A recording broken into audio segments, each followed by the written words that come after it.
Well, everybody, I'm back again, a lot sooner than I thought I would be. I was planning on making more content, if you like, sometimes more, but plans have changed, so it's a bit weird when I'm doing this because at the time it's a Facebook Live, and anyone that's obviously on YouTube will be seeing this as a video. As I've mentioned more than enough times now, I have had problems saving videos on my iPad's memory, so I just kind of gave in the end and decided that I was going to use Facebook instead, and just go live and then save my videos, download them and save them. It's weird because I don't seem to have any problems with my memory when I save them from Facebook into my files on my iPad, but when you start using the camera and you start making videos that way, the video just cuts off after about 15 to 20 minutes. Anyway, but that's anyway, whatever. So yeah, I'm doing the best with what I've got. I don't have a professional setup or anything. I don't have a decent camera or microphones. I do apologise. I know there's been audio issues on the last few videos I've made, so I do apologise about that. My head is massive and shouldn't be that close to the camera. No one needs to see me that close up. So yeah, I thought I would just go and carry on with more or less the same kind of subject area, sort of, as the last few videos, although it's going to kind of It's along the same kind of lines, you know, kind of taboo, controversial, strong, thought-provoking ideas, thoughts, beliefs, emotions, feelings, whatever you want to say about these kind of areas, and we've all either got quite strong ideas about these kind of things, or we have a mixed bag view on these areas. As I mentioned, I kind of alluded to some of these things in my last video that I made, so I thought that I would crack on with it, basically, stop rambling on, which is a bad habit of mine, and just get on with it. So I just want to go through something that I went through in part one. I'm not going to mention the colour code throughout the entirety of this video, but I just want to make a point of it at the beginning. I might mention some of them as I go through these, but I probably won't mention them all. So I put the colour key, or indicator, what we're going to call it. Orange/yellow/gold is something that I have sort of mixed thoughts, feelings about.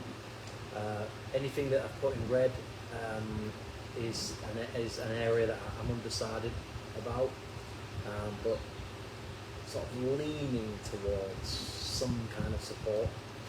Green is, I support it quite well. Dark, sort of like a brownish, sort of dark pink colour, sort of blood type colour, means that I'm not in favour of something, and blue means I'm basically undecided.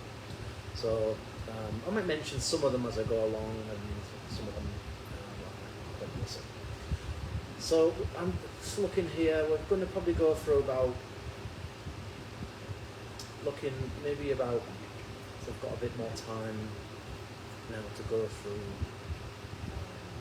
quite a few of these. So I'm going to get through probably about 60. I was supposed to do that in part 2, but plans changed and I had to go out at time to complete what I wanted to. So with all that in mind, let's crack on. So euthanasia is obviously a hugely controversial, hotly debated, provoking, kind of often offending area of discussion in terms of medicine, science, and ideas about morals and ethics. And everyone knows that there are certain places in the world now, like in Switzerland and Canada. I think even in America, actually, where you can actually, maybe even in the Netherlands as well, where you can, over a long period of time, file a case basically justifying why you, or why you think somebody else, your loved one obviously, would be deemed the right candidate for euthanasia. And of course, euthanasia of pets and stuff has been around for a very long time. So, it says here the ethics of euthanasia for pets, but it's not just about pets, it's also about humans. And I think as time's going on, there might be a lot more discussion about that as populations grow in certain parts of the world, resources become more difficult to access and things become more and more expensive, I'd imagine, which would make things, there'd be a lot of disruption and there'd be a lot of disorder, and I suspect probably a lot of unrest because of it all. So it says here, is it ever justified to euthanize a healthy pet for convenience or personal comfort? Well, I would say that euthanizing, euthanizing, however you want to pronounce it, like things that we deem to be rodents or pests, vermin, basically. That's a word in and of itself, but in terms of things that infestations of whatever it might be, ants, cockroaches, wasps, bees, fleas, bedbugs, rats, mice, things like that. I don't particularly like the fact that we have to do it, but nobody wants an infestation of a quickly growing population of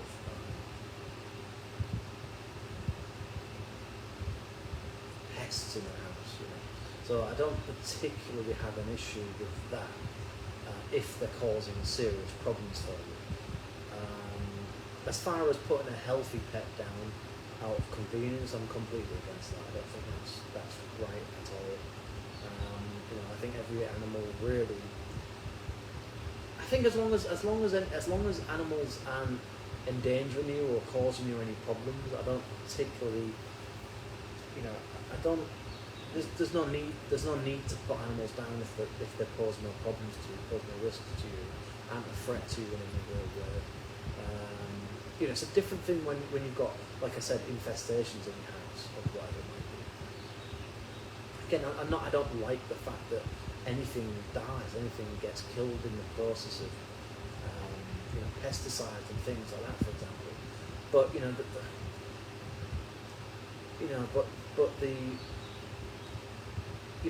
there's a reason for it. There's benefits behind that.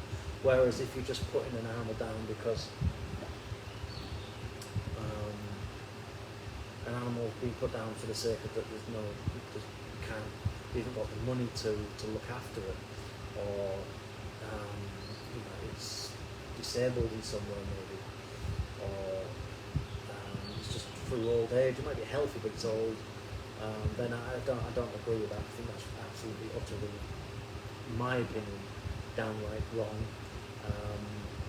And I wouldn't never ever support that. Now, when you're talking about pets that are severely ill, pets that clearly have no quality of life anymore because maybe they've got some hypothyroidism, or developed some degenerative disease or some cancer, or they've just essentially kind of lost their mind for some reason. Maybe they've been mistreated, maybe they've been abused. It's one of those. To be honest with you, this is one of those areas that really upsets me. Actually, it fills me with anger when I don't. I've seen videos of what do they call it? Is it Peter, whatever you pronounce it. You know, I actually used to volunteer for the organisation called the RSPCA, and you know, you'd see on the wall, you know, obviously terrible things, you know, skinny dogs and things, you know, animals that have obviously not been mistreated or been neglected, or you know, obviously been abused in some way or other, and it's infuriating to me as an animal lover, and it just fills me with rage. It fills me with an anger that I would, you know, if I was ever to let that anger out against such people, I would be in jail for the rest of my life. That kind of thing. You know, you know, it's, you know, I don't know. It's. I don't want to see any animals get put out, in all honesty. But I think, you know, it's like.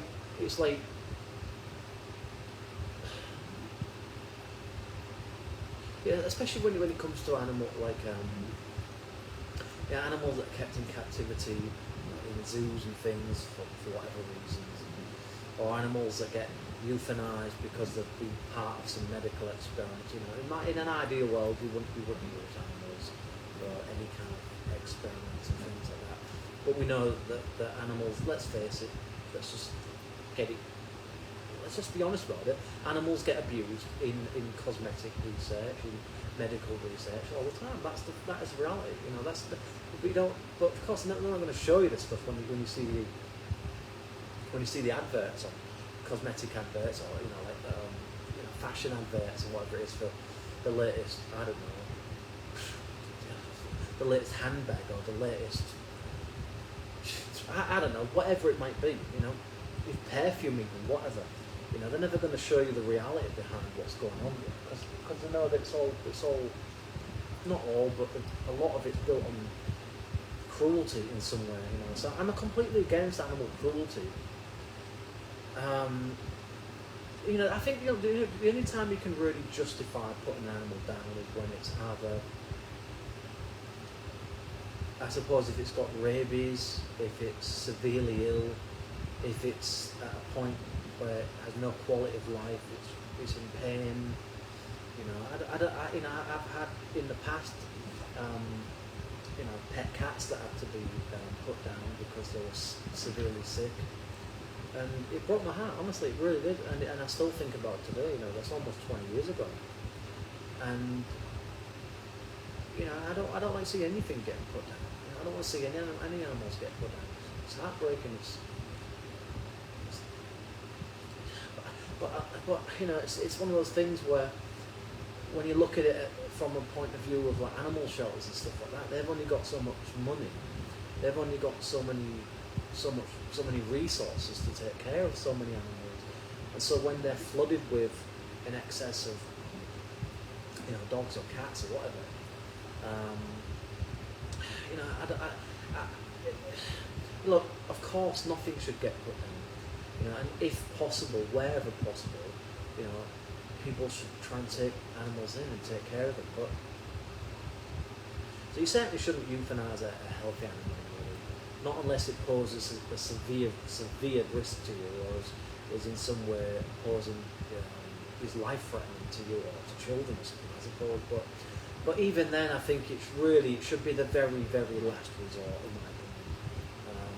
Anybody that euthanizes something just purely out of, oh well, it's convenient, or it's, oh, I save money or something.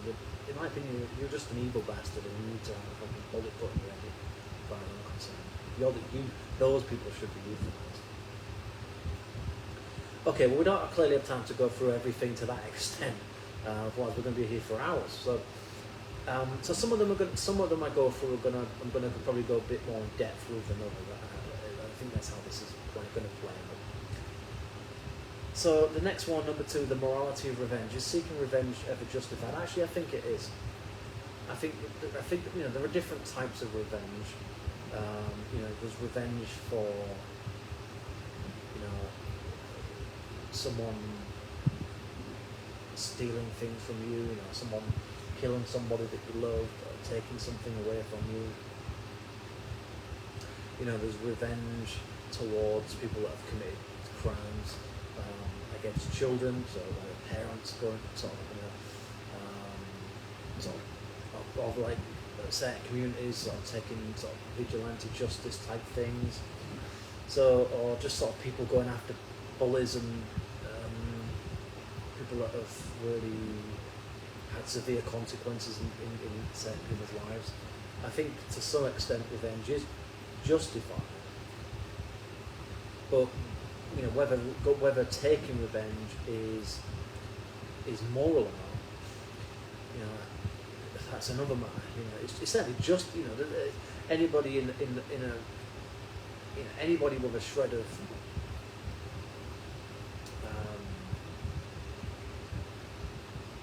you know, anybody that's gone through any severe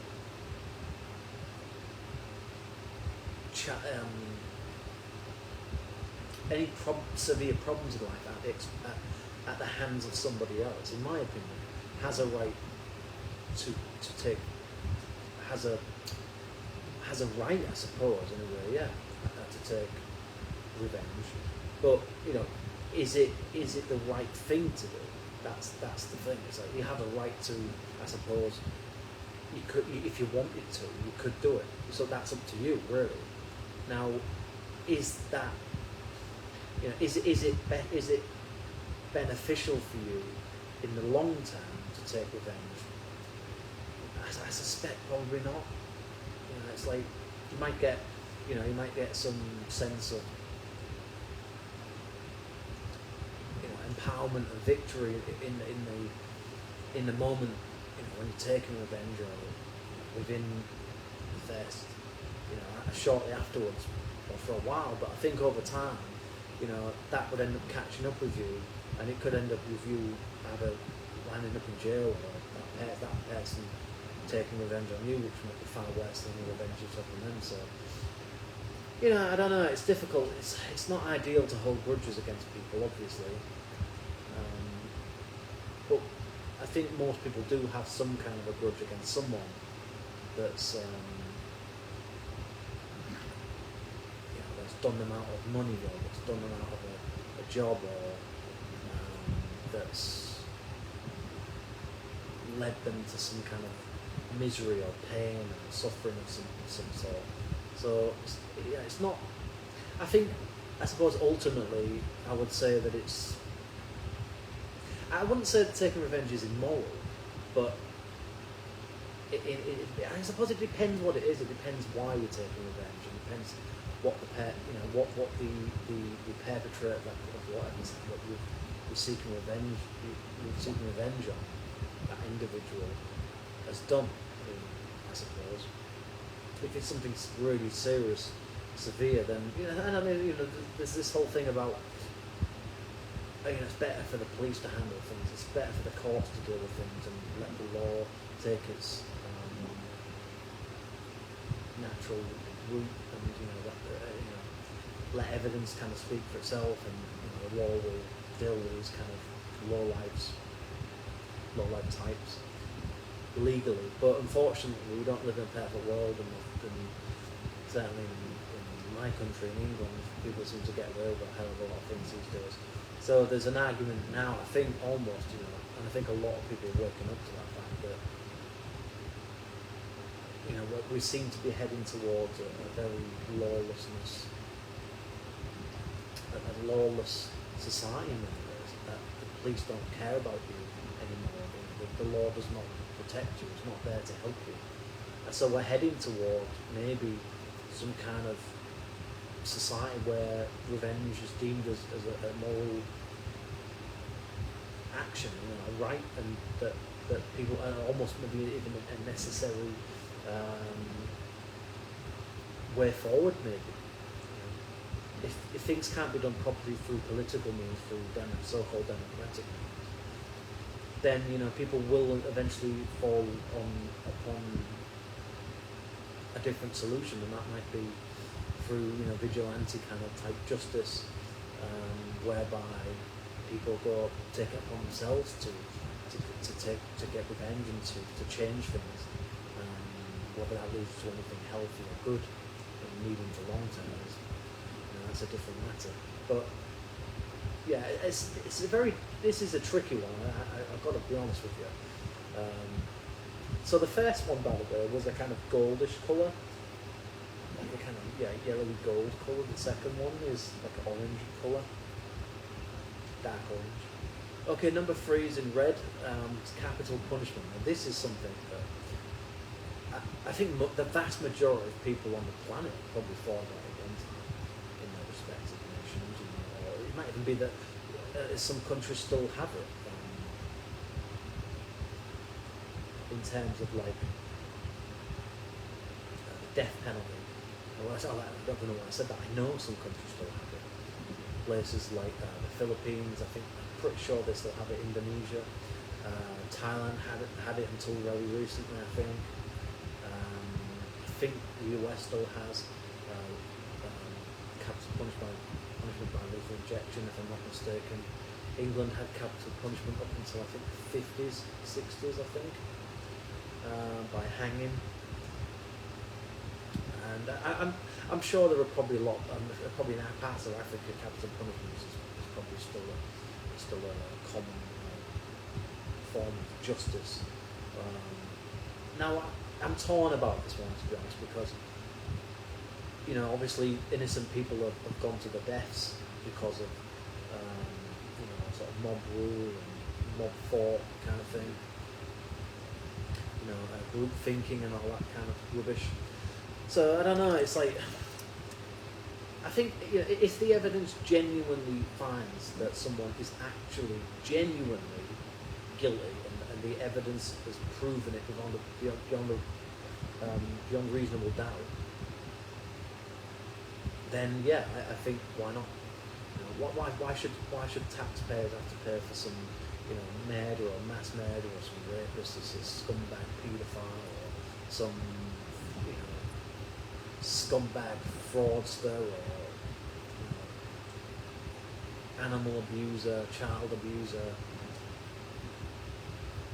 oxygen thief for the next few decades? Fuck them. They made their life choices. They decided to wreak havoc on other people's lives and leave them with trauma for the rest of their lives. So, I mean, at the very least, you could say if someone kills someone in cold blood, then they should.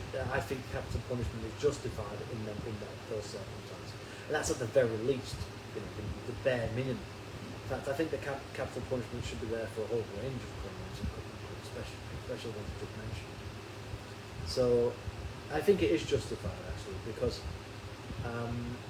it's cost a hell of a lot of money to keep people incarcerated for a long time, and I don't think that's fair. I don't think that's right on anyone really, especially people out there going to work, paying their way, doing everything legally, not breaking the law. Why should they have to pay for some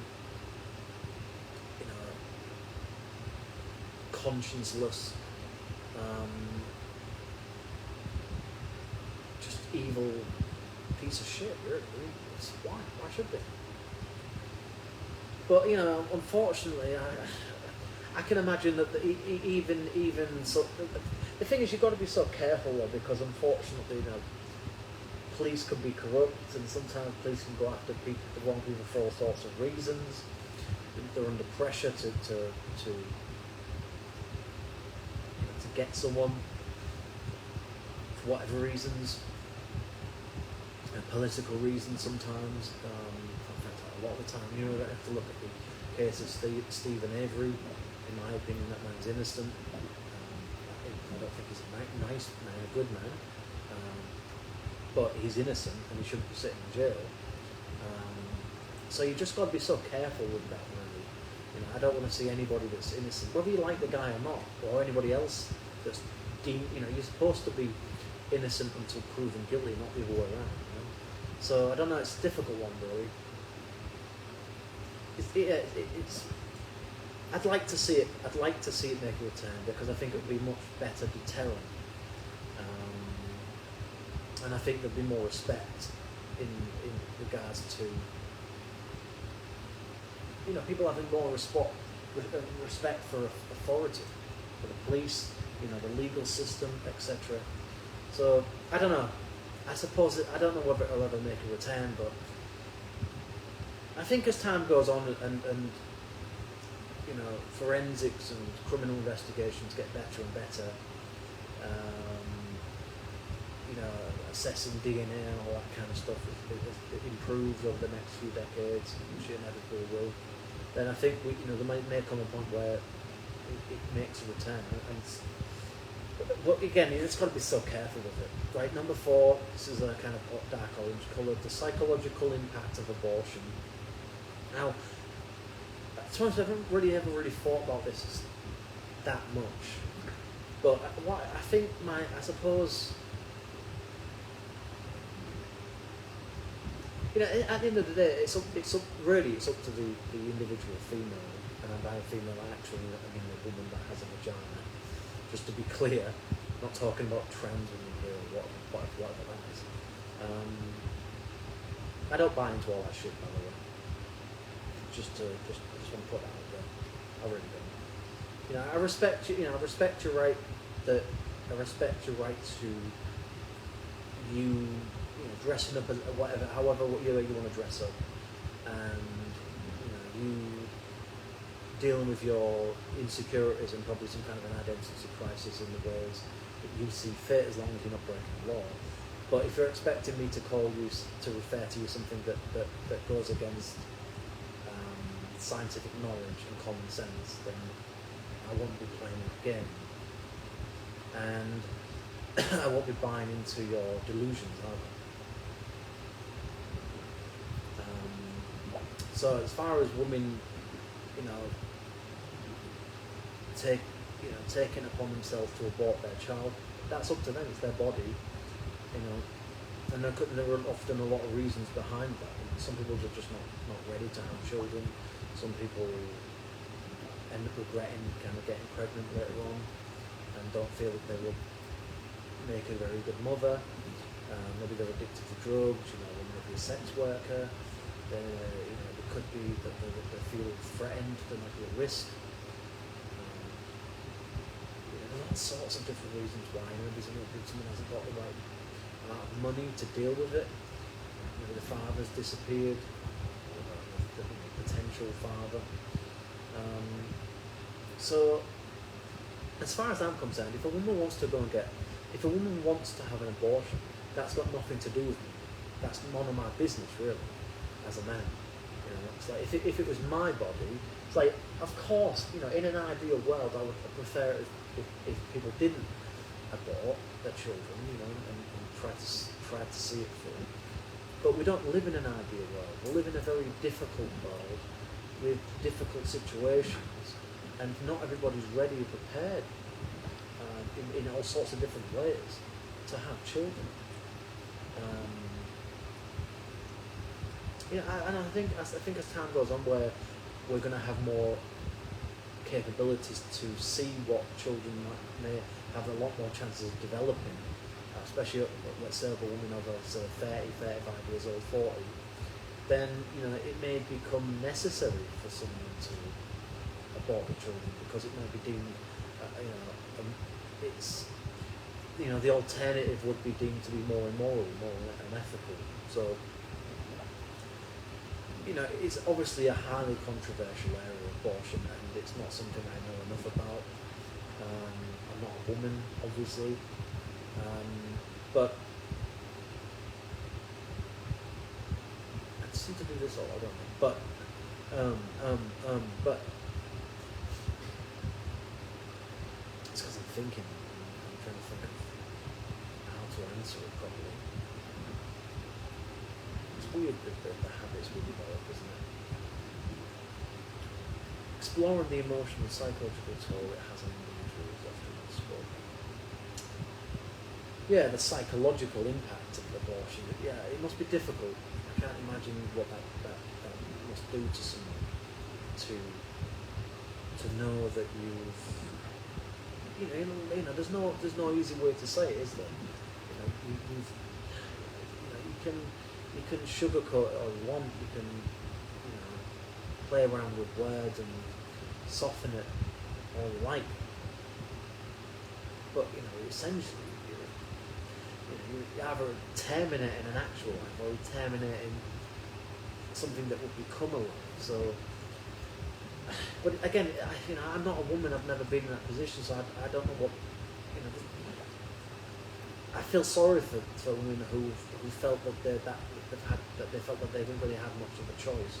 They had to do that for whatever reasons, and it must play on your conscience. It must be difficult. It must come with an incredible sense of guilt in many ways, and I feel sorry for them, many women in many ways. But I think in terms of women that have the capacity to raise children,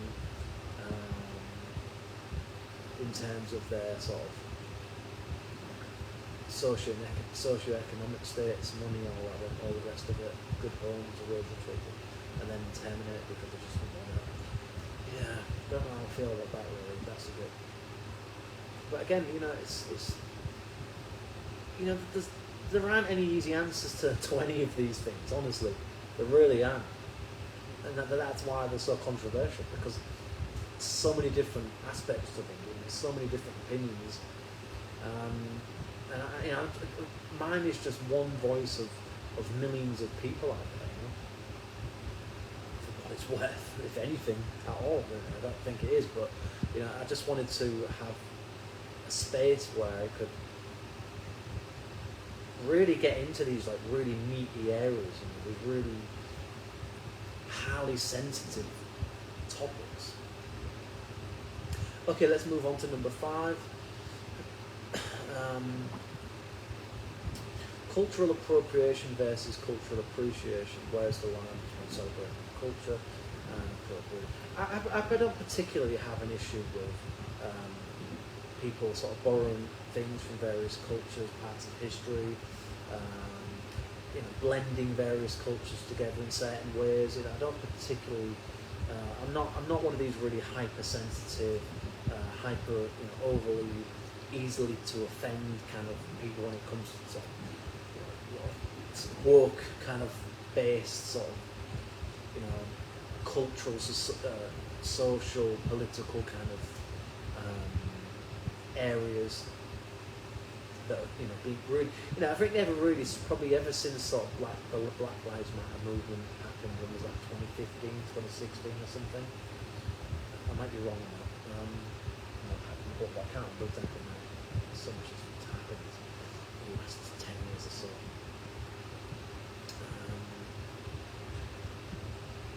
I don't. There's a difference between,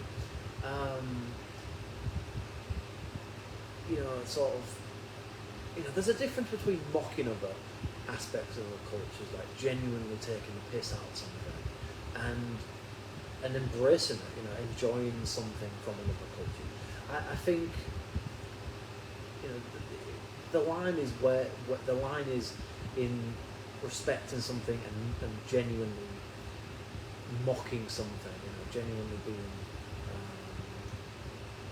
actually being bigoted, actually being racist, and xenophobic and all the rest of it. But I think the vast majority of people in the world aren't like that. I certainly don't think that most people in the West are like that. I really don't. I think that this woke mob that's been allowed to run riot for the past, maybe 10 years now, has just had their own way too often. They cry wolf at any opportunity they can get, and they're just looking for reasons to be offended by anything and everything. I don't particularly see a problem. If you want to wear a dress from this country, or wear a hat from that country, or eat food from that nation, you do you. I don't. As long as you appreciate and respect it, and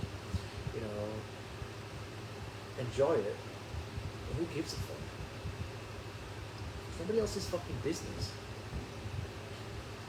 Number 6, the ethics of genetic manipulation. Now, I actually don't particularly see an issue with this in some ways, because I think if it means prolonging human life, if it means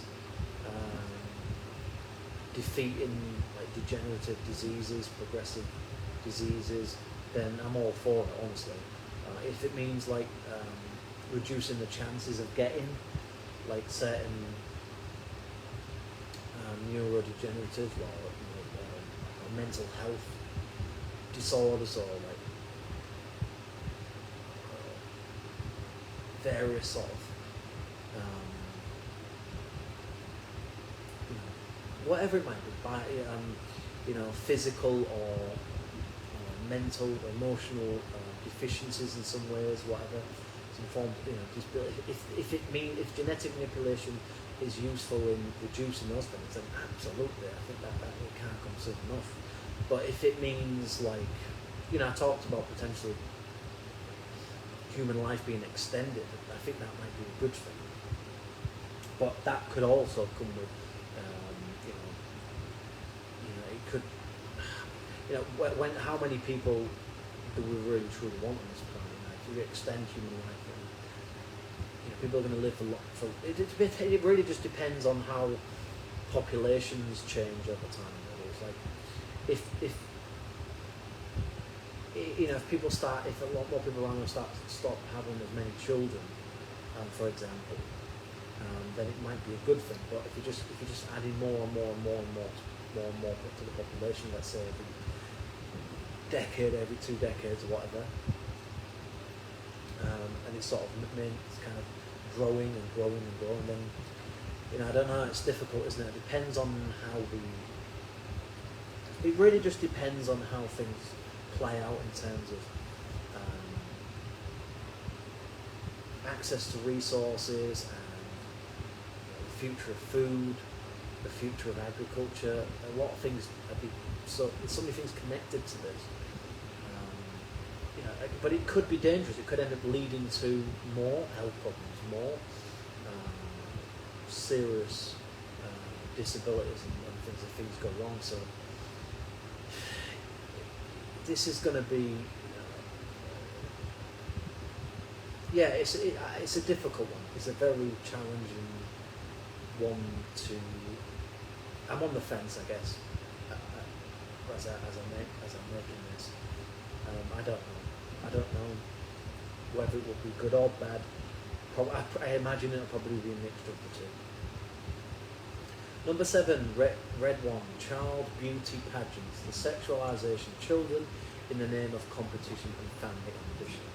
Now, I really don't think that children should be involved in any kind of competitions involving like fashion or makeup or anything. I really don't. I think I'm completely against that. In terms of things like sports or music or whatever it might be, drama, art, then absolutely, I think that's great. But anything that involves children essentially playing adults, in a way, then I really am completely against it, and I think it should be banned, really. Number 8, the morality of consuming human-made products from animals. This is one of those really difficult ones because obviously everybody needs to eat. Do I want everybody to eat insects or plants going forwards? Probably not. But that's probably what's coming down the line. Is it right to eat meat? Is it right to use animal products? I don't know. Maybe it's not. But in terms of like survival, it's just one of those. It's just one of those things, isn't it? Really, the reality is that we do benefit in many ways from eating meat, and we've benefited in terms of our brain structure, our enlarged brains, thanks to eating meat over a very hundreds of thousands of years probably. When you look back through the various variations of the human species anyway, and our heritage through nature, meat has been our teeth are designed for it. I don't think. Look, I've seen all the videos of cows and being shot in slaughterhouses and chickens and all that kind of stuff. Look, of course, it's absolutely horrific. Okay, there's no getting away from that. That is a reality of it. There's nothing nice about slaughterhouses. Okay. I don't know. I don't know. I really don't know about this one, in all honesty. Like, I honestly don't eat as much meat as I used to, and I actually went through a phase where I used to only, I was actually kind of cutting down on meat for a while, quite a few years, where I used to only eat chicken, but even then I wasn't eating that much of it. And I think I even went through a phase where I was basically just eating fish. I stopped eating beef and pork and all the rest of it. And to be honest with you, I don't really eat that much, really, for the most part. I mean, when I do, it's usually, but it's not just about meat. It's about, like, you know, eggs. It's about dairy. It's about milk. You know, is it moral to take these things from?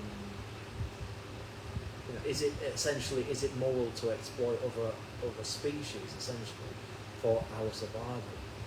And I would say no. It's not moral. It's not nice. It's not an ethical thing to do, probably. But when it comes to survival, you know, I think the bottom line of this really is this.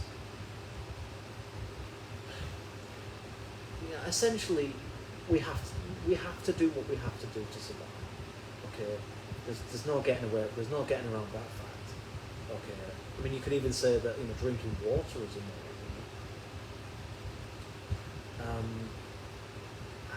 I don't know. It's a very difficult. The problem is it stems so far back in our journey as a species that I think it's incredibly difficult for us to move away from that kind of traditional diet. Really. That's the problem. It's like, I don't think it's ethical. I don't think it's moral even, really, to eat, you know, or to use parts of animals, you know, whatever it might be, for, you know, various types of clothing, and even in some cases for medicine and things like that. But what other choice do we have? That's the problem. What other choices do we have? That's the thing. Is where do we got all our? You know, we just don't. And also you could also make the argument that to not eat meat actually might be more of even more of an immoral outcome, because then you've got then you end up with increases in methane, probably, which I would imagine cause problems for the climate, and then you'd have livestock, you know, excesses of livestock. So I don't know. I don't like any. I honestly, genuinely mean when I say this. I don't like anything being killed. You know, I don't even like when I have to kill a fly or an ant, honestly. And that's not me trying to like I'm some sort of like, you know, super, you know, ethically conscious individual or anything. I just don't enjoy it. I don't like having to kill anything because I feel bad about it. I don't like it. But there are times where it's. You know, there are times where it is justified. There are times where you do kind of, you know, do have to kind of sometimes do things that you don't want to do for the sake of survival, you know, for the sake of security, for safety, for self-preservation. And whether, you know, if we could move away from it one day, then that would be great. And I think the introduction of lab sort of produced type meats and stuff may eventually replace the need for you know, slaughterhouses and, you know, the killing of, you know, wild farm animals and things. But that's probably a long way off, and then you have a whole other issue, a whole other area of ethics and morality to contend with when you're looking at, you know, essentially land-grown food. So I don't know. You know, nobody likes to see anything get killed. Nobody likes to see you know, nobody wants to see abuse and unnecessary suffering of animals. I certainly don't. Okay.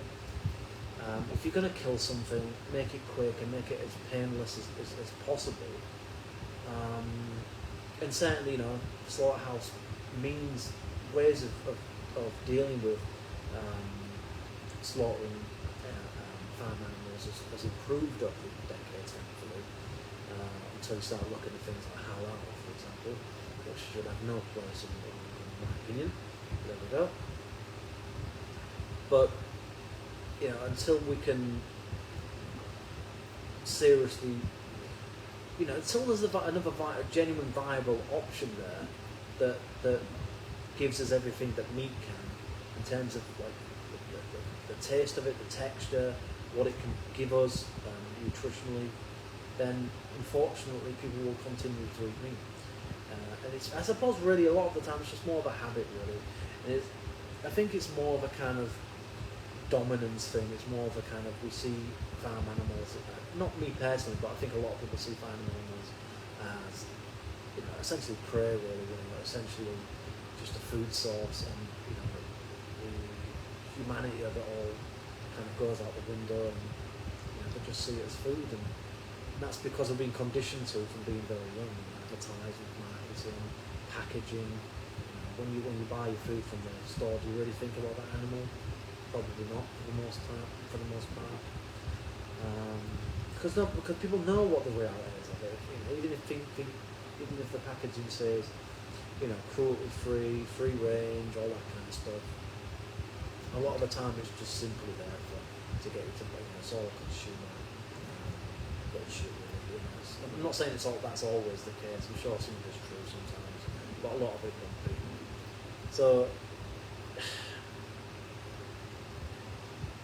I wish we didn't have to do this.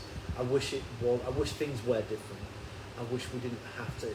I wish we didn't have to rely so much upon farm animals to fulfill our needs, nutrition, let's say, and for survival, really more than anything else. But that's the way it is, because it's easier, I suppose. It's cheaper. It's also, it's a whole industry, isn't it? Farming, agriculture.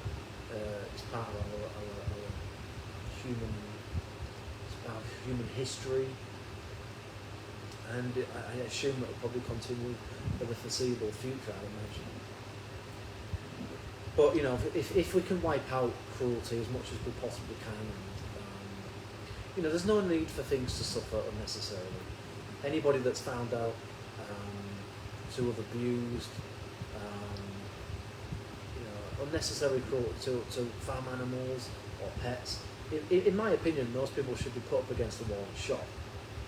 If I was running things, I really would do that, actually. But since I'm not, and I never will have that kind of power, thankfully, probably, then those people should go to jail for the rest of their lives. Toxic masculinity. I've heard a lot about this over the last few years now. This sense of, if men behave in this way, if men say things like this, or men use a certain tone, or men don't do this, then they're somehow all toxic and deemed to be in need of therapy or something. But we very rarely hear anything. And I'm not saying that there aren't aspects of toxic masculinity down there, because I've seen it myself in people that I used to work with when I was younger. And you just see it anywhere. You see it in some men from time to time, and then maybe in some ways, I've had it at times, even though I didn't realise it fully, and I wasn't trying to be, but probably have had it, but for various reasons. It wasn't intentional behaviour. But what we don't hear enough about is toxic femininity. And I personally think there's a lot of that around as well, probably just as much as masculinity. Toxic masculinity, and I think that needs to be addressed in terms of parenting, in terms of the way that men are treated in marriages, long-term relationships by their partners. It's sort of slow, gradual burn progression of belittling and destroying your confidence, destroying your self-esteem, slowly but surely. Not all women are toxic or dysfunctional, obviously, and all men are. But there's enough people out there that are like that you could it's easy to generalise about people, about an entire section of society. Does it exist? Absolutely. Does it exist? Is it purely, is there more? Are there more issues in men than there are in women? I doubt it. Probably not. I think there's toxicity and dysfunctionality on both sides of my opinion. And I think that the roots behind that are very different between the sexes. Number 10, the dark side of social media. This one's in the dark orange colour. I don't know if I'm going to get from all 60 here, probably not. The dark side of social media. When I first joined social media, as in Facebook in 2010, I think, sorry, 2009, I think, or 2010, I honestly didn't particularly have any great issues with social media. I was kind of indifferent to it at first, because I was only 19, 20 at the time. So I wasn't really that engaged with social media initially.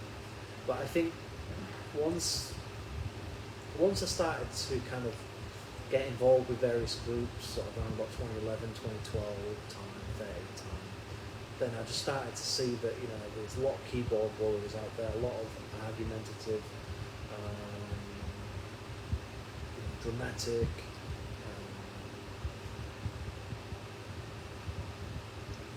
just egotistical types out there that they don't want to have a discussion with you. They just want to be the victims, and they just want to win the argument. That's all it's about. It's not about debating in any kind of sensible, civilized, mature fashion at all. It's just a case of I'm right, you're wrong. That's it. End of discussion. That's it. I'm trying to belittle you, and then turn into petty remarks along the way. When you say something they disagree with, or they find offensive, or and I just got to a point in the end where I just stopped commenting on certain groups and certain posts, because it was just pointless. It was just kind of nonsensical, really. It was just a lot of the time you're not dealing with level-headed, civilized, sort of diplomatic individuals. Really, you're dealing with overgrown children essentially a lot of the time, regardless of whether they're intellectuals or academic types or knowledgeable about certain things. Or I don't really give a shit. It's the fact that people. It just becomes a race to the bottom a lot of the time, especially on Facebook and on YouTube especially. I've seen a lot more toxicity on YouTube the last few years. It just seems to have got worse as well over time, and that's the thing I've kind of almost kind of withdrawn in some ways. I think in certain aspects from social media in the last few years. I think since I hit 30, I just kind of really haven't been that interested in for the most part, in getting involved with discussions. I just think just leave it to them, just let them get on with it, let them deal with the drama of it all. It's like, as if they're going to get some at the end of it. As if they're going to, achieve anything at the end of it. And it's like you just realise in the end that it's just a waste of time, it's a waste of energy, and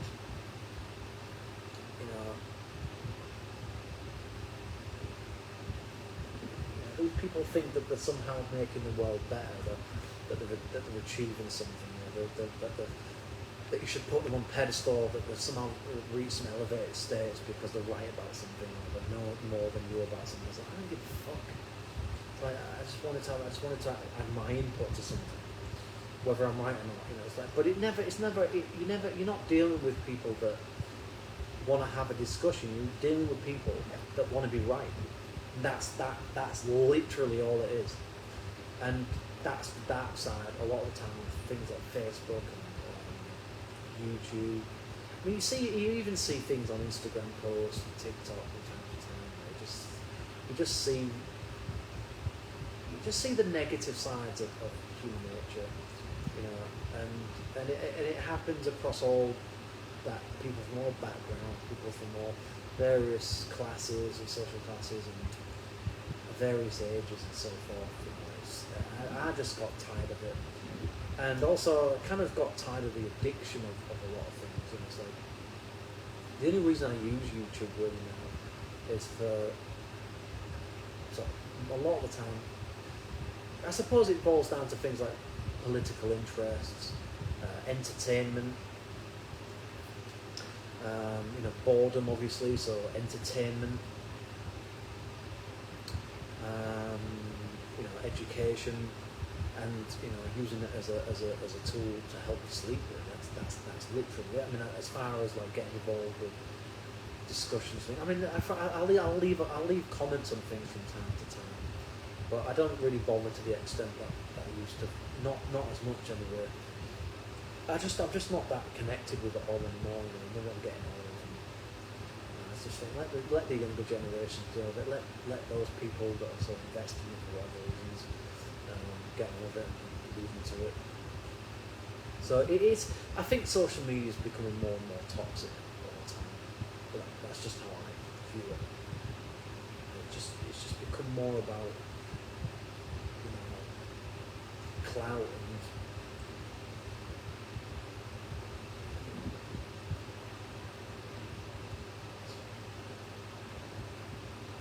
it's just become more, and there's just too much competition out there. I think that's the problem.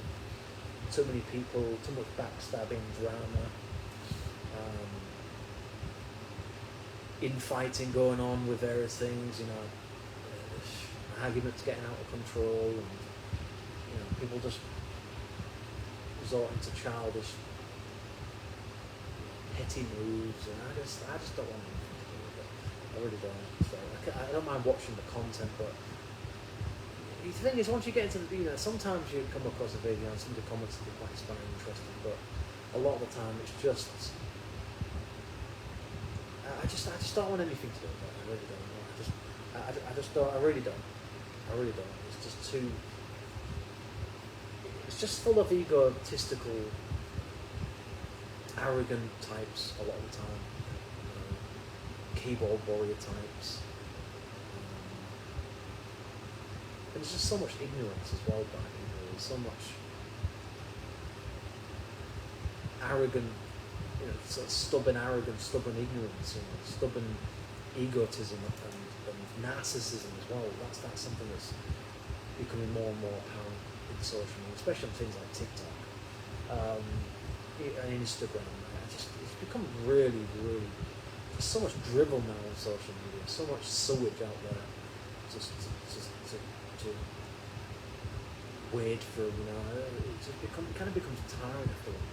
There's just so much stuff out there now, thanks to the algorithm and everything, that you just spend most of the time trying to find decent stuff to watch. And it's like one time we went to these channels, and now it's like it's hard to remember some of them, because there's so many stuff that you've gone on over the years, and you know, YouTube's algorithm kind of added to things over time, and kind of become like a maze now. And it's becoming more and more addictive, actually, YouTube. It's becoming, you know, there was a time when Facebook was the kind of in thing to spend most of the time with. Now it's a lot of it's on YouTube. It was TikTok during the past. I think TikTok's days are pretty much over, really. But there'll be some other social media channel. It's just digital capitalism playing itself out, really. Number 11, the psychology of serial killers. What drives some individuals to commit atrocities, and can they be reformed? I think maybe some people can. This is number 11. I think maybe some people could be, but I suspect, you know, 8 or 9 out of 10 people probably can worth in time, and they'll reoffend if they ever got the opportunities to. So you can try to, you know, rehabilitate people and do what you can to help people in prison, I suppose, and with therapy, medication, education. So I think that's I think those things are great, have a lot of potential for lower level crimes. But when you're talking about people that have absolutely got no problem with killing people in cold blood for the most, you know, ridiculous of things, really, a lot of the time, or for reasons that the average person wouldn't kill for. You're talking about really serious nutcases, you know, like serious, genuinely people that are just. I think just some people are just beyond help. Actually, that's kind of something that I've come to realize. I think 12. How much should we forgive criminals? Well, that's kind of connected to the last one. You know, I think if someone kills someone out of self-defense and it's actually genuinely that, then you know, then there's I think to some extent you can lean towards having some potential of forgiving those people. But when you're talking about people that did things knowing full well what they were doing, especially when it comes to more horrific crimes, you know, again, it's like I said on a previous video, you know, it's like, I kind of sort of said it.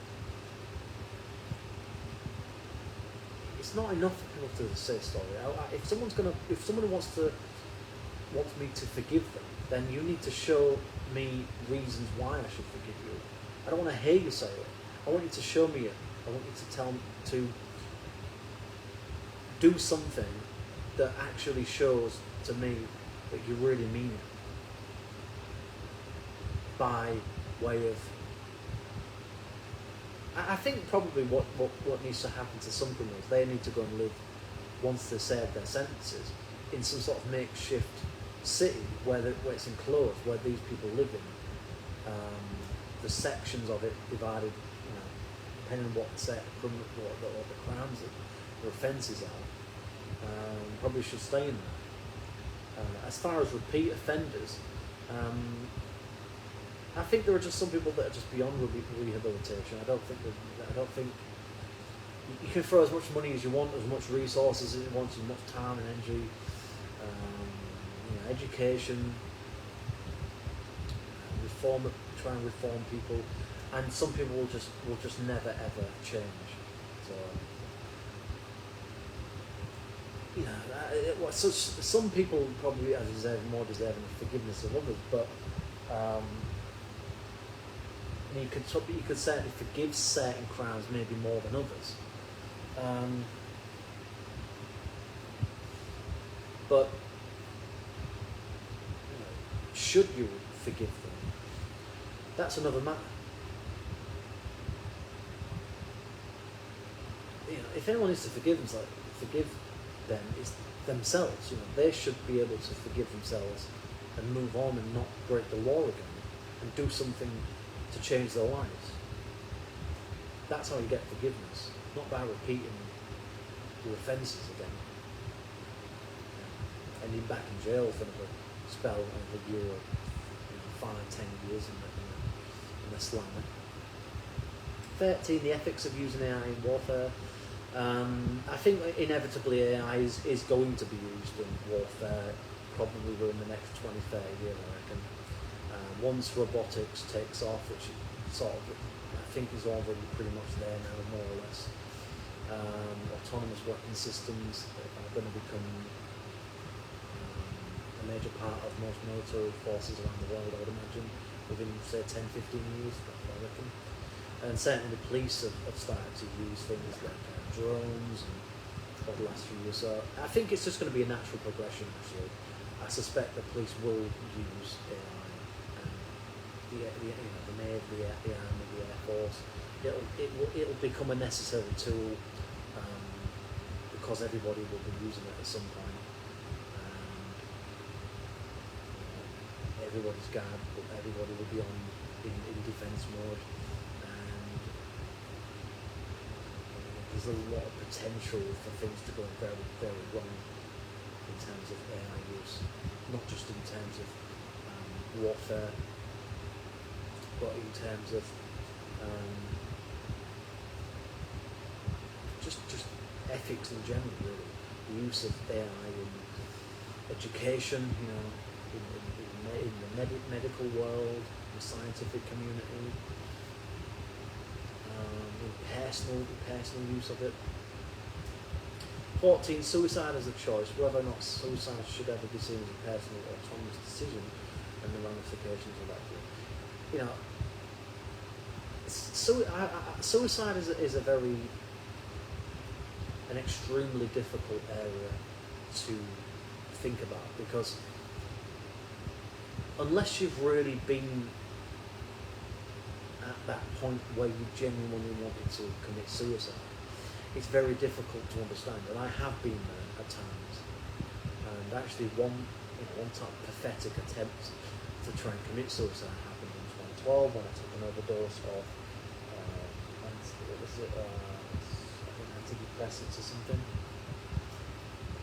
I knew it wouldn't kill me, but I thought, I don't know, some silly part of my brain thought, you know, it might put me in hospital. It was more of a cry for attention, really. It was a kind of cry for help, because a lot of things were going wrong at that time in my life. I was 22 and I was still living at home. There was a lot of drama going on at home, and there was a lot of. I was dealing with a quite a serious breakup at the time, and my life wasn't really going anywhere after that sort of all finished, and I just felt like I'd kind of gone back 10 steps really in my life, and I didn't really see a way forward. I think it's only when you've been there, when you understand it, you can truly empathise with people who either have, unfortunately, committed suicide, or people that have actually thought about it. Obviously, anyone that has thoughts like that should go and seek serious psychological help via a therapist and medication to deal with their mood and their depressive state. I know what it's like to feel. I know what it's like when you feel like you don't have any hope, because trust me, I've had it multiple times over the years. I feel for those people. I know how hard life can get up here, and it can get very dark very quickly, and it can be so tempting to give it all in. In a brief period of frustration and hopelessness, helplessness. Don't do it. It's not worth it. It's just not worth it. It's not worth it for yourself, obviously. It's not worth inflicting the pain and suffering on other people that love you very much. And just because they don't tell you, they don't say it often enough, doesn't mean they don't care about you, they don't love you. People's lives are hard. There's often reasons why people don't always share their emotions. Maybe they don't share them enough with you, but you can almost guarantee that people care about you in some way or other, and they don't want you to disappear. They don't want you to go. Talk to someone about what you're feeling. Talk to somebody about the thoughts that you're having before you make a mistake that you can reverse. I'll leave that one there. 15. Why we romanticize toxic relationships? How media culture often glorifies abusive relationship patterns. I think a lot of relationships are toxic. I think a lot of long-term relationships become toxic because of the tediousness of it all, the mediocreness of the monotony of life that grinds you down, that grinds two people down, and especially when kids come into the picture, things can get very abusive very quickly because of stress, because of the pressure of having kids, and sometimes the guilt, the regret of having kids, and the problems that can place on people's aspirations and hopes, and people's dreams that they end up essentially sacrificing for the sake of bringing their kids. So I think a lot of relationships do become toxic. They might not intentionally become so, but I think a lot of them are. May not be necessarily abusive, but toxic, let's say. Not, at the very least, some degree of unhealthy communication going on between partners. I've done it. I've been there myself. I'm not. I do find it hard to express myself sometimes emotionally and to open up about certain things. So I've been like a lot of situations in life. I've been the perpetrator of certain things, and I've also been the victim. I've been on the other end of it, so I've been on both sides. So I'm not, like I said, I'm not a perfect individual. I'm not at all. I own up to my flaws and my problems that I've done, my behaviours and so forth in my life. I'm not some godlike individual or somebody worthy of respect or anything like that. Not at all. But I do think that I have some very interesting takes and some input about certain areas of life, and that's really the reason why I want to start my YouTube channel and why I'm keeping it going. Why do we romanticize it? Because I think that's essentially. Because I think it's because the average normal relationship, the healthy ones, and particularly exciting. I think a lot of people are drawn to toxic things, to addictions, to drama, to affairs, to gossip and all the rest of it, because they see it as exciting, they see it as something interesting, something out of the normal, out of the usual tedious, repetitive predictability of life. I guess that would be my summation of it. 16, rape culture and victim blame, and how society perpetuates the blame of victims and the ramifications of criminality. So I've talked about gang culture, the RAP, gang culture, which is exactly what it is in England, and I actually made quite a lengthy video about that. So I've kind of covered that to some extent, I suppose, in previous videos. You can go back to the channel and have a look for them if you want to. Anyone that's, if it's a case of like people making false accusations against people that are innocent, then those people should go to jail as far as I'm concerned, because you can destroy someone's life that way. But if it's actual, genuinely legit accusations about people that have done horrific things to someone, then obviously go to the police and deal with that, and pressure the local politician and the local government to change laws, to get them to have sort of public meetings and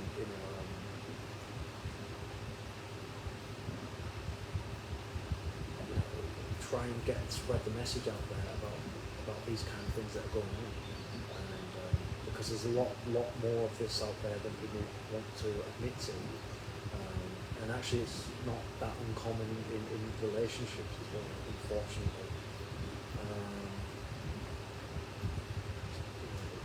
It's very sad. We live in a lot of very toxic societies, and people are often very extremely different people behind closed doors than they are out public or with their friends or even with their loved ones. Take it from somebody who grew up with somebody exactly like that. Number 17, organ donation from prisoners or marginalised communities. I don't particularly have an issue with organ donation. In actual fact, I'm actually part of an organ donation policy, I guess you'd call it, for when I die. So when I die, my organs will be taken out of my body, if that policy still stands at that time, whenever that is, and they will be used hopefully for somebody that needs them. I don't think, there's no use, there won't be any use to me, I'll be dead. So it doesn't matter to me at all. I don't have any issue with it. But as far as making it, you know, a profitable business, rather than a kind of, you know, sort of ethical, you know, it's a charity or something. I don't know what you would call it. You know, I don't know how I feel about it. You know, it's like, I know it's complicated and it has to be done right, within the parameters of the law and everything. And there are obviously a lot of moral, ethical considerations involved in it. But as far, you know, if it just becomes, you know, a business purely seeking profit more than actually helping people, then I don't know. It's tricky, because obviously all companies, all businesses, all organisations need profit to function. But when the priority is purely money over everything else, that's when corruption seeps in, and that's when things start to get messy and complicated. So, you know, do I think that organ donation from prisoners or marginalised communities should happen? Yeah, but if it's within the law, and if it's been carefully researched, and you know, there's mitigation ways to deal with corruption and you know, exploitation and things like that. Number 18, the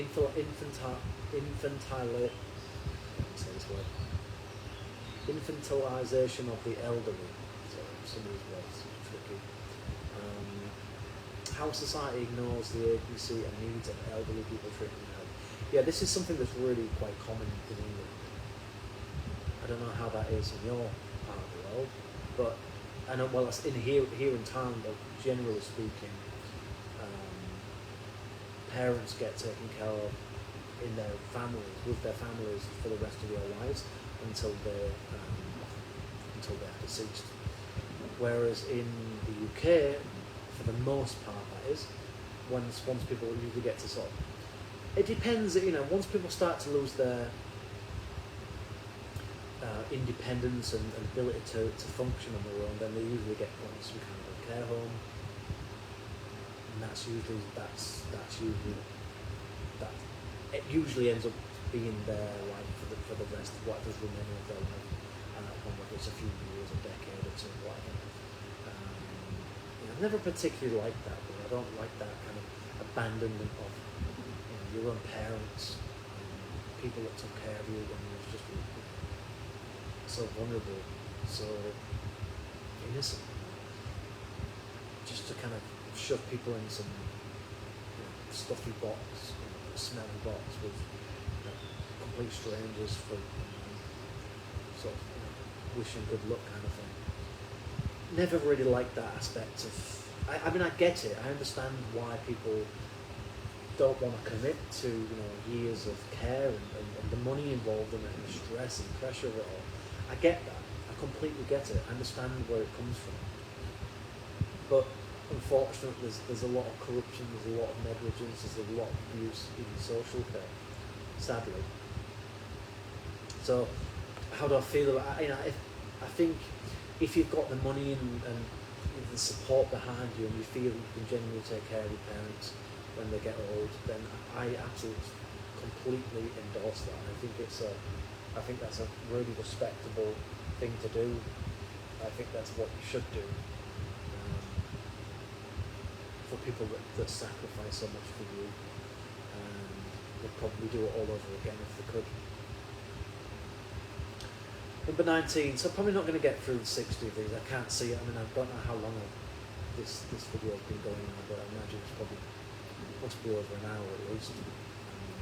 You have to remember, this was a Facebook Live, so there's no timer on it.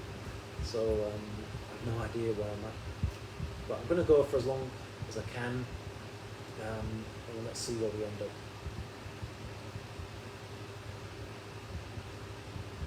Okay, the next one, number 19, the ethics of fake mental health diagnosis, the overdiagnosis of mental health. Yeah, this is something that's become quite apparent in England over the last few years. I think since COVID, where the economy's really suffered and more people have been staying at home, and you know, people are essentially desperate because there's not enough work opportunities out there, so people are kind of sort of abusing the system in a way, I suppose.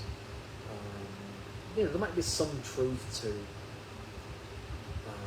the fact that they might not particularly be mentally well, but to be diagnosed with someone for something that they clearly don't have, for whatever reasons.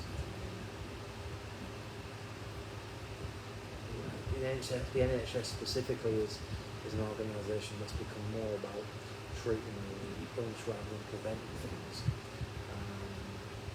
I don't think they ask enough questions really. They don't deal with things in ways that they should be dealing with things. Looking for more holistic treatments and ways of dealing with things rather than bringing people into therapy and medication, antidepressants and mood stabilizers and all the rest of it. I think it's wrong actually. If you genuinely have it, like I genuinely have depression. I've had it for probably 15 to 20 years. Talked enough about it on the channel. I genuinely have depression. I know I have it. I have a mood disorder, and that's all there is to it. So I know for certain I have it. I know generally when someone doesn't have it, for the most part, or I know when someone's kind of putting something on that they don't have. Not always though. Some people are very good fakers. But yeah, that's definitely become more of a problem. And I think as time goes on, whereas with AI and robotics taking over a lot of different sectors and jobs this time, as probably next 2-3 decades comes around, I wouldn't be surprised if that becomes more of a thing. And actually, governments are trying to essentially get people off benefits and things like that. So I think we're headed for some very, very serious trouble in that regard over the coming years as the economy shrinks and there's less and less for people to do. I don't know what's going to be there for people. I really don't. It's worrying, very, very, very worrying. Number 20, sex work and exploitation. Whether sex work should be deemed to be legal, and the debate surrounding exploitation versus. I personally don't have an issue with people working as sex workers or prostitutes, as they used to be called, or ladies of the night, or men of the night, whatever you want to call them, label them as, or some of those kind of things that seem to be deeply derogatory these days. But that's how they used to be referred to. I don't particularly have an issue with anyone that wants to do that as long as they get tested regularly for STDs and HIV and all the rest of it, and they know the dangers of getting involved in that kind of lifestyle. Because when I say lifestyle, I mean working for a pimp, working for some exploitative shitbag basically, and potentially for violence, abuse. Which often unfortunately go hand in hand with people that work in that kind of sector. I've seen all sorts of documentaries on it, anecdotes about that kind of stuff. It's not pretty. It's really not pretty. Whether it should be legalised, I think probably. I think that would help a lot of people. But whether you want it sort of like it becoming like an open area kind of thing where it's on show for everybody to see, I don't know how I feel about that. Although if you've got any specific parts of any given city at a certain time of the night, you're going to see it. So I know there's obviously a need for it, isn't there, for various reasons. I think a lot of the time it's down to a lack of intimacy, or just sexual frustration more than it is about.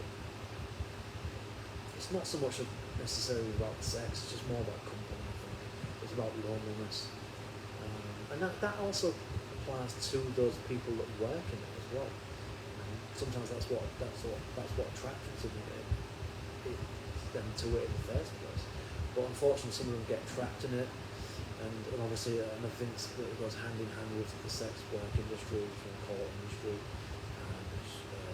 addictions, drugs. So it should be legalised, but there'll always be complications with it. It'll always be a very dangerous area for men and women to be involved with, unfortunately. And there shouldn't be any exploitation, certainly not of anybody, anybody obviously, but there shouldn't be any exploitation or targeting of underage women and men. Again, people need to be arrested and jailed for a very long time, ideally. We all know that won't happen, will it? Number 21, the right to raise children. I don't think some people do have a right to raise children, actually. I think some people should have a right to not be allowed to have children. Because some people are scum. Some people are such nasty piece of works that they don't deserve to bring up children. They don't deserve to ever have an opportunity to raise children, in my opinion. I think actually, in my opinion, there should be some kind of a law in place, some kind of a system whereby there's some kind of a rigorous testing, some rigorous criteria that's there to essentially say, you're fit and healthy, emotionally, psychologically, physically, you don't have any major issues with you, and those people should be tested over a period of time. I think probably that maybe there should be a law that you shouldn't be allowed to have children under a certain age. Like maybe I would personally say you shouldn't be allowed to have kids until you say 25. I would say that's what I would do, because I think below that you're too young, you're too immature. Yes, there are exceptions, but for the most part you're too young really to be having children at that age. You want to be out there enjoying your life and freedom, your independence before you get settled down into 18 to 20 or more years of hardship and sacrifices and demands that you're not prepared for. And sometimes even people at 25 aren't ready, or older aren't ready to deal with that kind of stuff. So not everyone should have children, that's what I would say. I really don't think some people are cut out for it.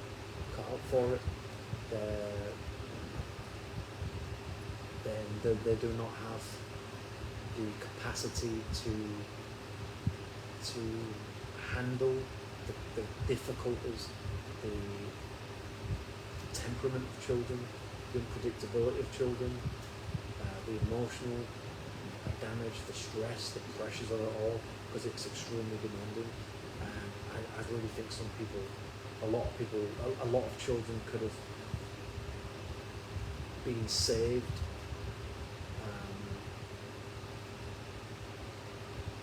The misery of their lives that were cut short if certain individuals were never allowed to have them in the first place.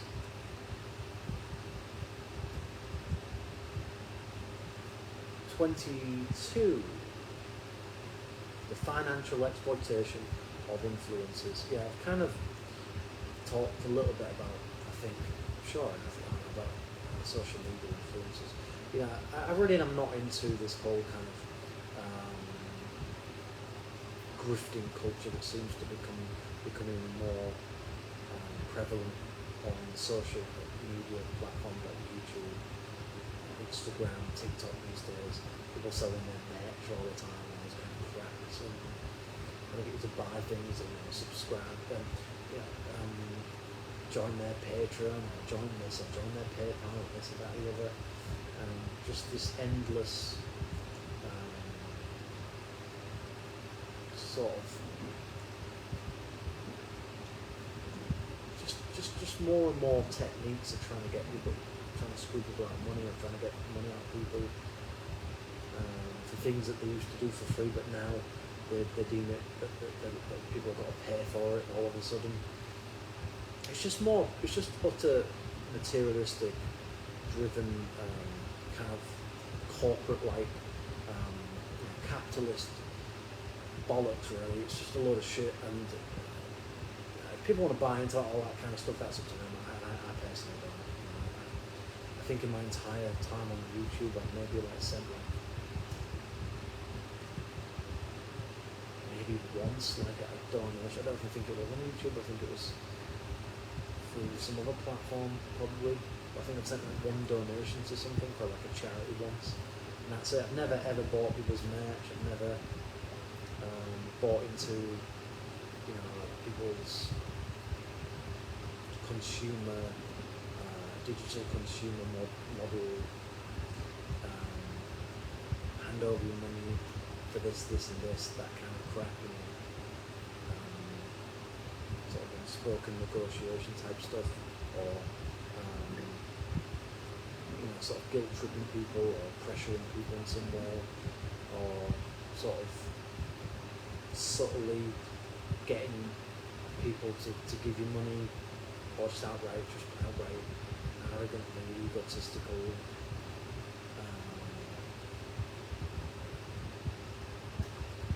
forceful kind of grifting sort of thing.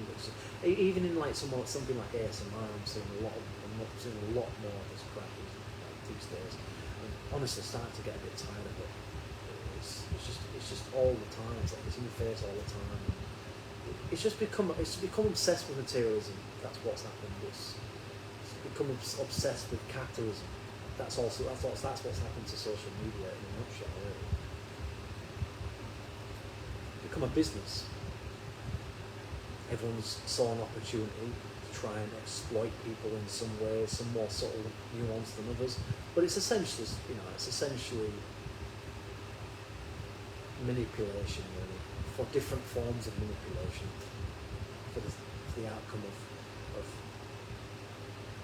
them not having to get a regular job, basically. They try and make it out that it's for the subscriber's benefit, but really deep down it's for their own. They're doing it for themselves, really. So I'm gonna get to 30 here. I'm not gonna go on any more than 30. I know I said that in the last video, and I know I said at the beginning, but I did say we'll see how far. We'll see where we get to, and I'm obviously conscious of time, obviously the potential issues of uploading longer videos onto YouTube. So I think that's what we're probably going to try and stick to, about 30 for each video. So there's going to be probably a few more parts to this kind of series, if you like. I'd imagine probably maybe 4 or 5 parts in total, I'm thinking, and then that will be the end of it. Moving on to some different type of content, I think. Let's just see where, I'm just going to see where the channel, sort of how I feel, and I'll just upload when I want to, and whatever I upload, there's no real plan, there's no real end game here. I'm just kind of doing what I feel like doing in the moment, really. So we're coming towards the last few now. The dark truth about adoption. Kind of touched on adoption already a little bit before. But yeah, I get that when I say get, I don't get it, so but I can imagine it. I can sort of imagine that it must be incredibly emotional. It must leave you with a lot of turmoil to feel that you felt that you were justified, that you felt that it was the right decision to make, to adopt, sorry, I'm getting this confused with something else. Sorry. The other thing was abortion, this is adoption. I don't know why I've got the two things. Anyway, sorry about that. I'm obviously losing my attention span here. I'm getting a bit tired because of being at this all day, more or less. Sorry, this is about adoption, not abortion. I probably need my glasses. And no, I haven't been to Specsavers. Clearly. The dark truth about adoption, the trauma, challenges, and ethical. Yeah, adoption. You know, I've watched videos with people like Goldie, for example, and you know, I've seen a few different types of videos of various people talk about being adopted and you know the challenges of it all and the identity crisis of it, and you know the rebelliousness that can come from it all. And the trauma, you know, the baggage, the emotional turmoil, the abuse that sometimes goes in these adoption homes and families and so forth, and you know, feeling like you kind of don't belong, or maybe you feel like you don't even have an identity altogether. I obviously have no idea about that. I don't know what that must feel like, although a family member of mine, I won't say who that is, but a family member of mine actually did end up going with an adopted family for a period of time, and I know that wasn't easy for that individual to deal with. So, but I imagine it must be extremely difficult to sort of feel like you're being disloyal, feeling like you don't really know where you belong, probably leads to a lot of insecurity about self-image and things like that. I would imagine, but I wasn't adopted, was never adopted person, so I don't know, I can't say more about that. But I can imagine that it probably is very difficult to deal with in that time that you in the process of adoption, being a part of a new family, and then later on as you become an adult and start challenging, questioning things, and want to know more about your real biological parents and so forth. Okay, 24, the corporate manipulation of mental health, how businesses use mental health campaigns as marketing tools and the ethical implications behind them. Yeah, there's so much of this in advertising and marketing, so much, you know, there's so many scams, there's so much dishonesty going on, so much trickery, manipulation of people in terms of like colour schemes, specific, very carefully thought out wording, the way a message comes across, the emotions that might be attached to it, the subtleties behind things, sort of undertones of certain imagery and all of these kind of things combined, you know, it's very. First of all, I don't trust corporations end of, right? I think most people you do yourself a lot of good by not trusting them, especially when it comes to medications, supplements, even therapy. Really, you know, there's so much just outright lies with all of this stuff. You know, that just do this and this will help you. Or this, take this will help you with this, and just so many lies. You know, so much manipulation and exploitation of people, really, and reducing people to their mental health problems, rather than as individuals, and exploiting people for money. It's quite sickening. 25. Problem with the self-help industry. You know, I've seen these kind of like more so-called motivational speaking. You know, these people who are super sort of positive, outgoing, in your face types, highly energetic, highly convincing. But all essentially that they've done really is they've created a problem that they've created a problem in your mind and they've convinced you that it's you and that they are the solution to it. That's all they've really done. It's not so much that there was a problem, it's that they've convinced you that there's one. And that they've got the answers to it, they've got the keys, and they are the light at the end of the tunnel, you know? They are the gold pot at the end of the rainbow type thing. And I see through it. I see through it all. It's nothing but an exploitative industry preying on people's vulnerabilities. That's all I've got to say about it.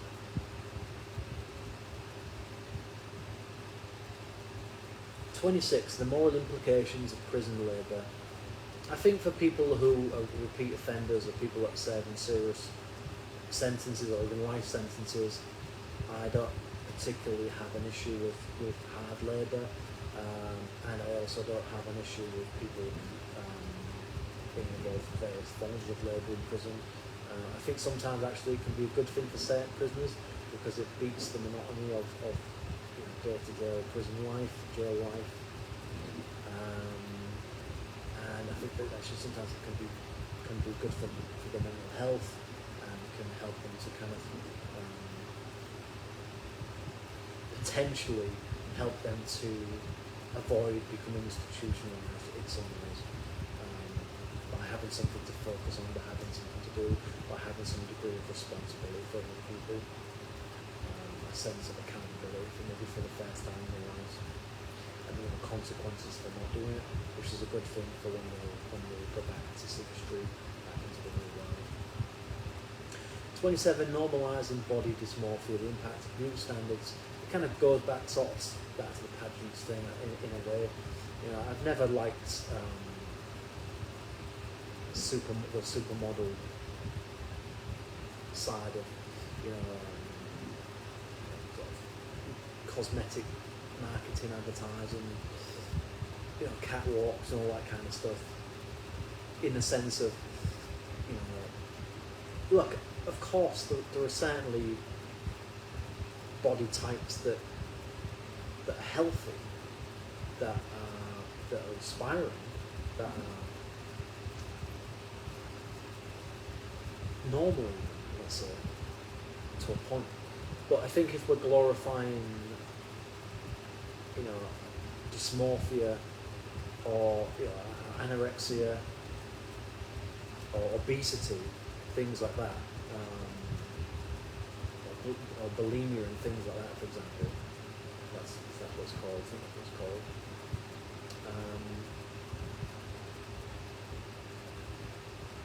Then I have a serious issue there. I really don't think that's. I think that should be illegal, actually. There really should be legislation brought in to deal with that kind of stuff. If you're exploiting people, getting people in, you know, there's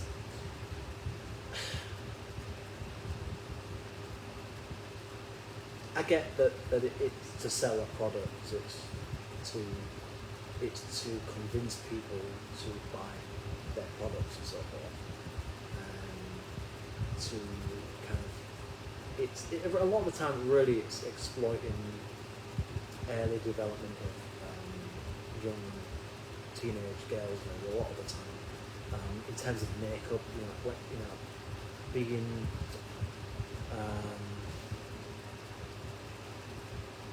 a lot of girls are influenced very early on by the makeup products they see on TV, the latest fashion trends, the latest bags, whatever it might be, the latest shoes, and so they see the models that are used for that, and sort of they think that that's what they have to live up to. Now, of course, I'm not saying that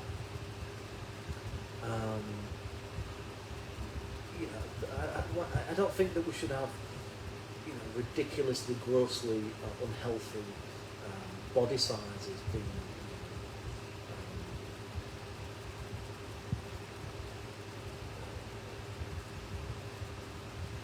it's like some sort of like freak show or something, being pushed out to catwalks or into modelling circles. I don't think that's right. I don't think that can lead to people thinking that that's normal, that's acceptable, that's healthy, that's okay, and there aren't any consequences for that. Of course you want to see fit, healthy individuals, but you don't want it to go to the other extreme either. But you also have to be careful with the fact that, like I said, the people who are viewing this marketing, this advertising, and a lot of which, of course, a lot of adults watching this stuff as well. there's a lot of teenagers, people with people struggling with their coming to terms with sexuality, their identity, their physical features and so forth, and they see all of this, and it can lead to some very devastating, very real impacts on their personality development, their self-image, their confidence, and I think we have to be very careful, very conscious of that. And also young adults as well, people that are still developing, adolescents and so forth, the youth. So we shouldn't be normalising any kind of extremes, in my opinion. Ever. Okay, 28, racial inequality in scientific research, the historical exploitation of minority groups, medical research. Yes, I did some research about this kind of stuff when I was doing my final few classes and when I was doing my degree, especially with regards to, I think it's called the Tuskegee or Gee, however you pronounce it, experiment, and basically what were then called Negroes or black people were essentially, I think, injected, with syphilis or something, I think it was, if I got it right, and they were being exploited left, right and centre, and there was no compassion really, no empathy for the most part. It was just sickening, absolutely sickening to read, and that would be sickening regardless of whatever colour skin it was. It's not about the colour of the skin, it's just a completely unethical part of history that should never have happened. And not just that experiment, but just in general. No scientific research should be built on inequalities and power imbalances and exploitation, or borderline or actual illegal or unethical principles, and obviously that's why laws and legislation, policies surrounding research must seriously consider the moral and ethical implications of what they're doing in the actual research, and the implications for it afterwards. It shouldn't be anything that causes serious harm or violates human rights, in my opinion, or animal rights or anything else, for the sake of medical research or experimental research. 29, we're almost at the end. Thank you, Lord.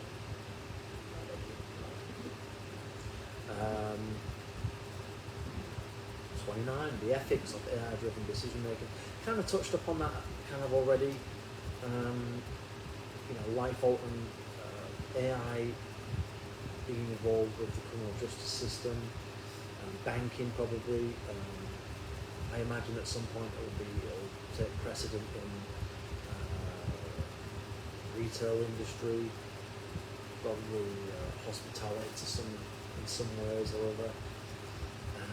It's clearly already making some kind of in regards to the arts, imagery, music,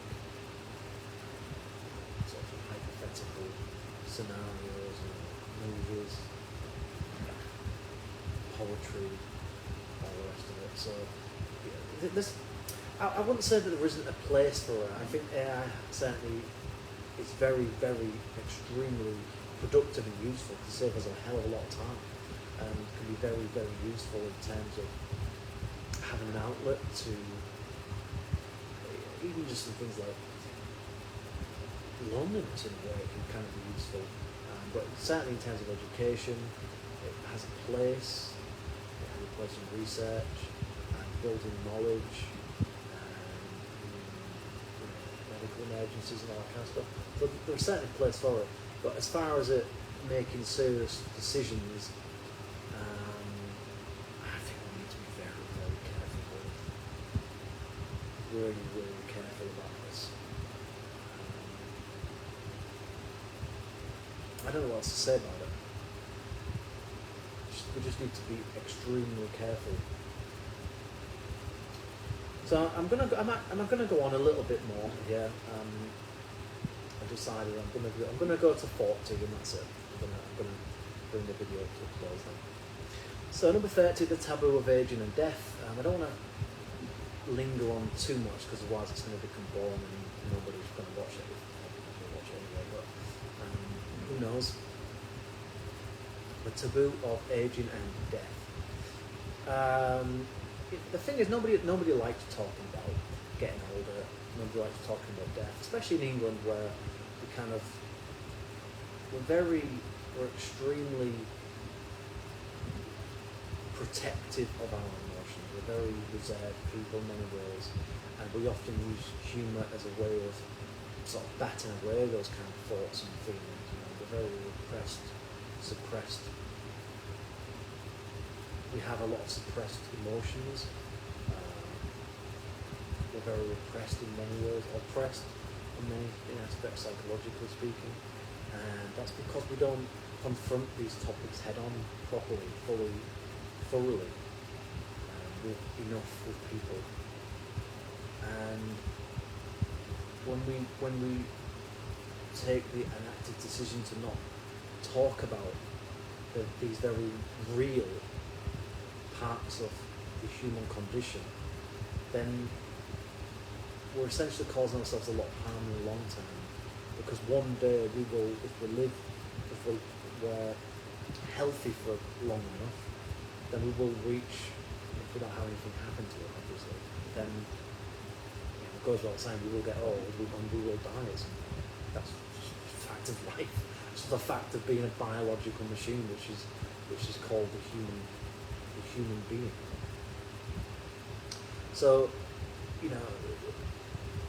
this society kind of pressure to kind of bat it away, to pretend it's not there, to not talk about it, to not really want to deal with it, these darker, deeper areas of the psyche. I don't think it does. I don't think it helps people. I think it makes life more and more difficult, because I think the sooner you can start confronting those inevitabilities of your life, which will happen to you probably, in terms of aging at least, getting to a point where you call an elderly man, an elderly woman, you see them die. That's just a fact. The sooner you can talk about things like how you're going to deal with it, what you're going to do in old age, how do you feel about death, how try and visualize it, try and imagine if it was going to happen today, right now, tomorrow, and imagine what it would be like and what it would say and what it would do.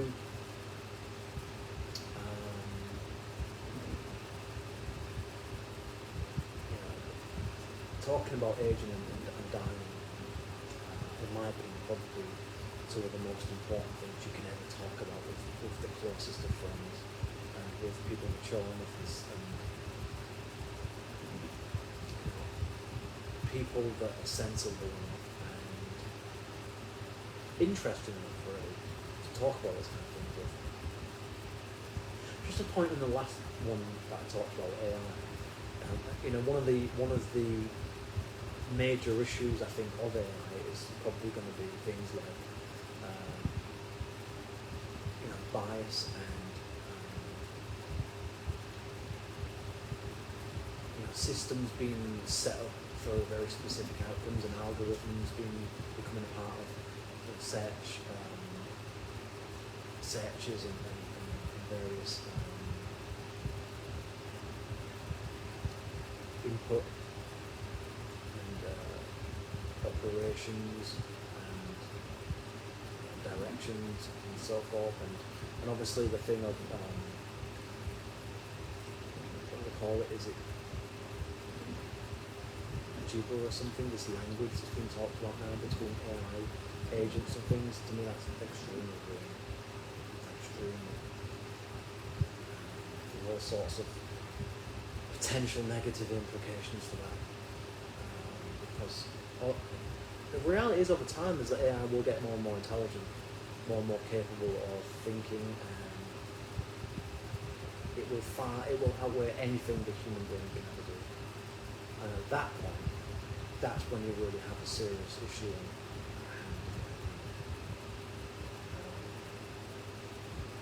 When teams of robots are connected up to this brain, if you like, then you have some serious ethical issues, and then and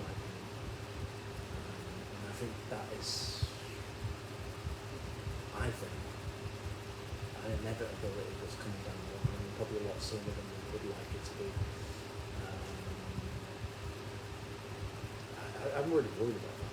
Really genuinely frightened, fearful of the future with regards to robotics and AI.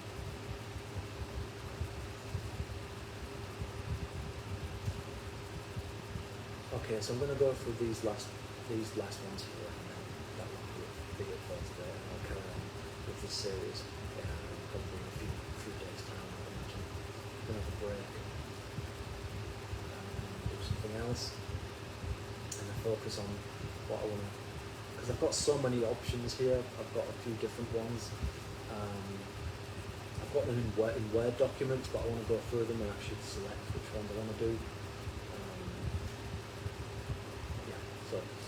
So I'm going to go through the last ones here. Cannibalism in extreme situations. I kind of talked about that a little bit in part one, I think it was. So I'm not going to go too much. Probably not going to go into that too much. Just to say that I think in terms of extreme situations where there's literally nothing else, and someone, let's say someone died, rather than killing someone, let's say someone died, maybe there's like very little resources around, and someone died, and that's a really major food source, then I would say in that instance, then that situation, I think that would be considered kind of moral, as long as the person's actually genuinely dead, because of the alternative would be horrific. 32, the ethics of artificial intelligence creating art. I kind of touched upon that a little bit. AI generated art is kind of, it's very kind of like, it's the sort of stuff you'd see in sort of like fantasy movies and, sci-fi things from the 80s and 90s or something. It's not, I don't think, I mean, look, let's just, I think the best thing to say is let's watch this space, let's see how things progress. I think as time goes on, the artistry of AI, the sheer level of ingenuity and innovative art, creativity will surpass anything the humans probably done, I suspect. So what that ends up being, I have no idea.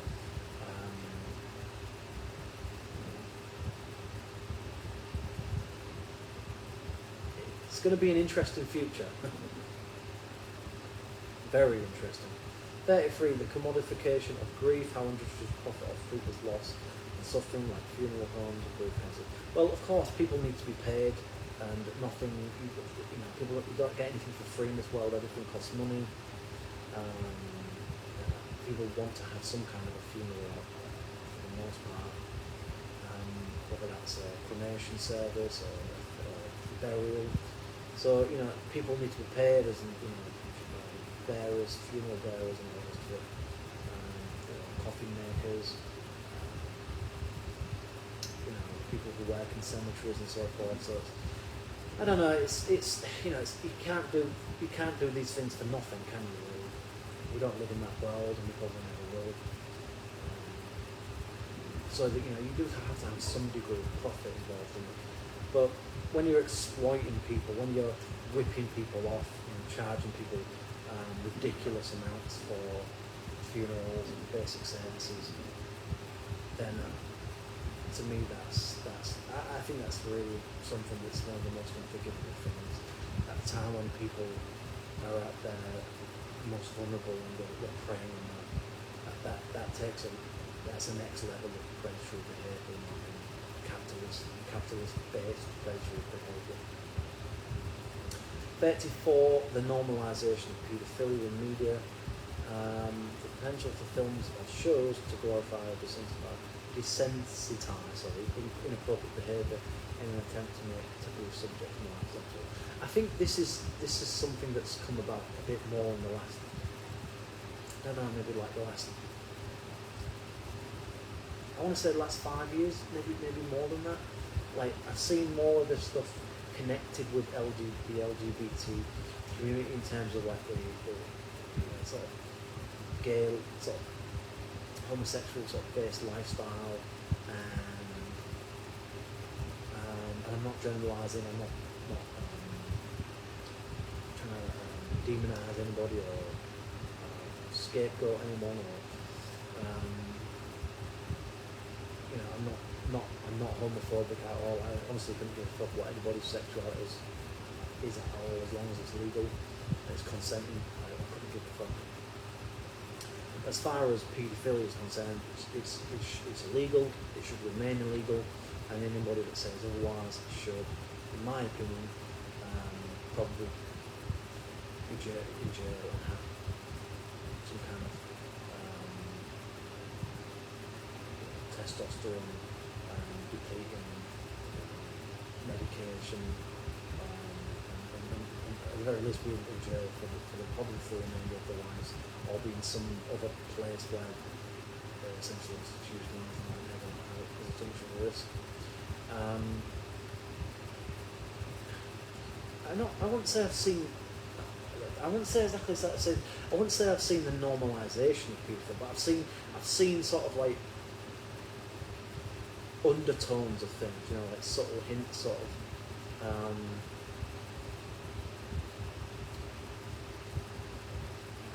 What's the word?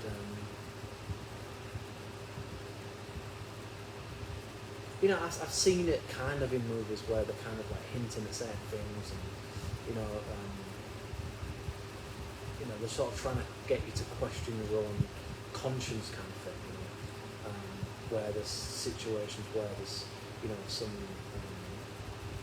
dolled up girl or a dolled up teenager or something like that, which is testing the boundaries of father's kind of morality, that sort of type of thing. I've seen that in movies. I've seen obviously movies that are kind of more or less about paedophilia in certain ways. So I wouldn't say it was normalised. I would say that there's more exposure to it. I think it's more normalisation of it in the LGBTQ community of the last few years, and there's a lot more talk of it.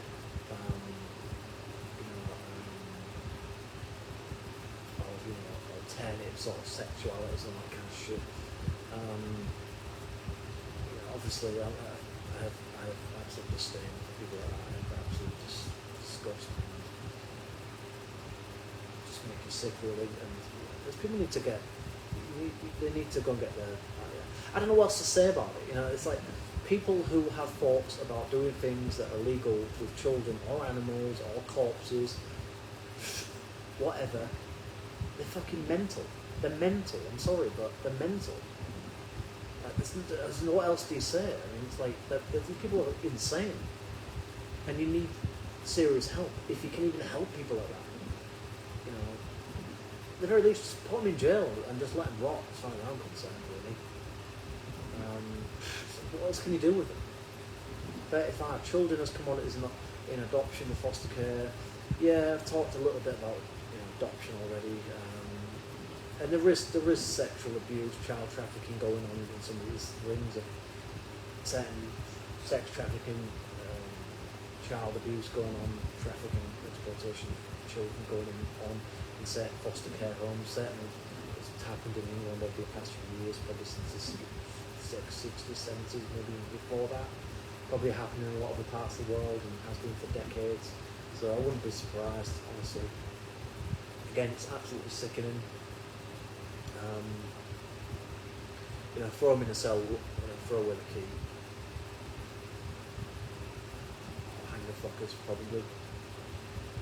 36. Designer babies and class disparity. How genetic engineering could create a new class divide where the wealthy create perfect children and the poor can't force each other. Well, that's kind of been happening anyway in various ways for decades now.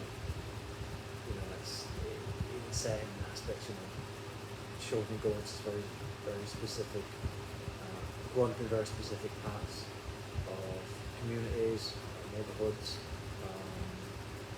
sort of gated areas, more affluent areas, go into very, very well expensive, high quality schools, with children not playing with certain children from other classes, kind of thing. Them growing up on certain technology that other classes didn't have, people from other areas, social classes didn't have the money, didn't have the opportunities to. So it's not a massive leap, is it really? Genetic engineering along those kind of lines. 37. The sexualization of children in the media. Just touched upon that a bit. Maybe those were the wrong words to use. I just mentioned it.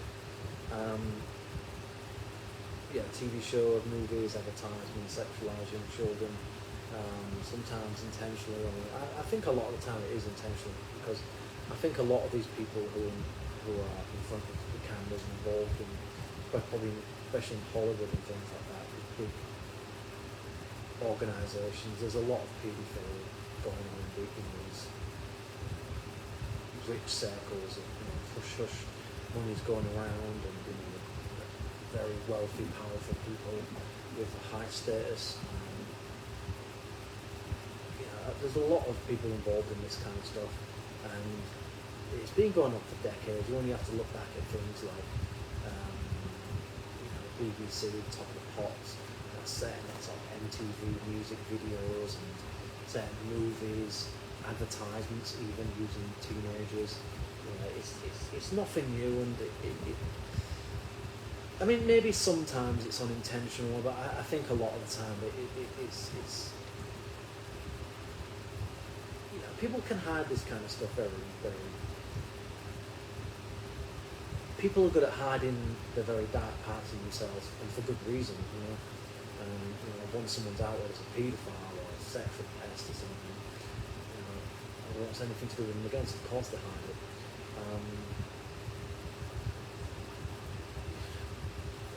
I don't know what you can say about, like that whole, what was his name, Epstein, and that ring and all, and people he was associated with. I wouldn't be surprised if there's more of that going on, and have been for a very long time in America.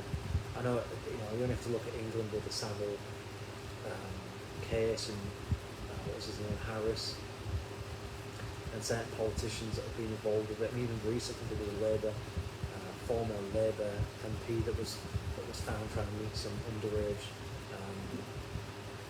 lass or something. I don't know. It's everywhere. Honestly, it's everywhere. Attraction to children is probably a lot more prevalent than we even realise, and it's. I just don't really get it. I don't understand what the attraction is really. It's like, I can understand it with like younger adults, like, because it's like, they look healthy, the child bearing age, that kind of stuff. But with kids, like teenagers, I don't get it. I don't see what the attraction, appeal is really, in my opinion. It doesn't click. I just don't get it. I genuinely don't understand it. And again, anybody that has any of those kind of thoughts, then there's clearly something wrong with those people, and they need to go and get help before they do something that destroys that child's life and lives in the trauma. It's one thing to have had thoughts and to have never acted on them, and to have thoughts and actually act on them. Those are two different things. But even still, the former is still something that needs to be seriously dealt with before somebody goes and does something like that. You know, it's just common sense, obviously. I don't know what the answers are, I don't know what the solutions are, but clearly sexualization of children, teenagers is wrong, and it always has been. But it will continue, and people will buy into it and not realise until it's too late. You know, we live in a fucked up world. I don't know what else to say, really. We live in a fucked up world, and often children are treated as collateral damage. It's part of it. 38, the ethics of euthanizing the elderly. I did kind of talk about that. I think that was in part 1. You know, people having a terminal condition, terminal illness.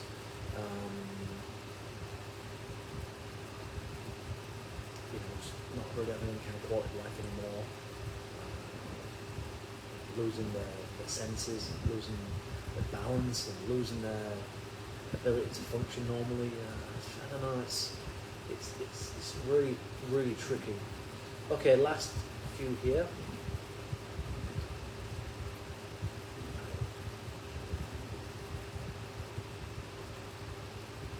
39, the fetishization of mental illness. I talked about that kind of before, about sort of, anyway. I think, you know, this black pill movement, this Duma, as it's called, movement on YouTube these days, with people kind of, you know, romanticizing, glorifying being depressed or having anxiety or exaggerating, you know, bipolar-like symptoms or serious and, you know, sort of personality disorder type things. It's really sickening because it minimises, it weakens what it really, how horrific, how bad it is to actually have those conditions. And as someone that has depression and has dealt with anxiety, and I don't even know if I have maybe some kind of a personality disorder, I honestly don't know, I think I might have. But I can tell you it's not pretty and it's not something you want to have, believe you me, it's really not. And you shouldn't be romanticising it because there's nothing nice about it, trust me. Talking about someone that's almost ended it a few times, that's how bad it can get. So don't fake it, because this shit's serious stuff. Okay, final one for today then, because this video is probably, I don't know how long it is, but I imagine it's probably well over 2 hours now, is number 40, which is people who want to remain parent and child free. I think I've talked a little bit about that before. Do you know what, I'm actually going to go to 50. Okay, I'm just going to do it, and I'm going to end it there. But I'm going to go through these much quicker. If people don't want to have kids, that's up to them. That's not my place to judge people. It's not my place to criticise them, really. If you want to have kids, have kids. If you don't, that's up to you. It's your life. I don't know your circumstances. I don't know your troubles, your personality, your situation in life, financial complexities, etc., etc., etc., etc. You do you, whatever you want to do. If you want to have kids, have them. If you don't. That's it. 41, corporate induced stress and burnout. Yeah, it's a common thing now. It's because, you know, it's seen a lot more of this, kind of niche area of YouTube now, where a lot of these sort of often middle-aged or older YouTubers are talking about burnout from their careers, their work, especially from big corporations and big businesses, and just intent on just making as much profit as possible and throwing out, you know, any concept of fairness and employee rights and treating their employees ethically and in moral ways, prioritising their health and well-being. Those things got out the window. That's not just limited to corporations, or that can be even the smallest of businesses. 42, the dark side of public shaming and social media. This is something that I've noticed more and more with a lot of influencers.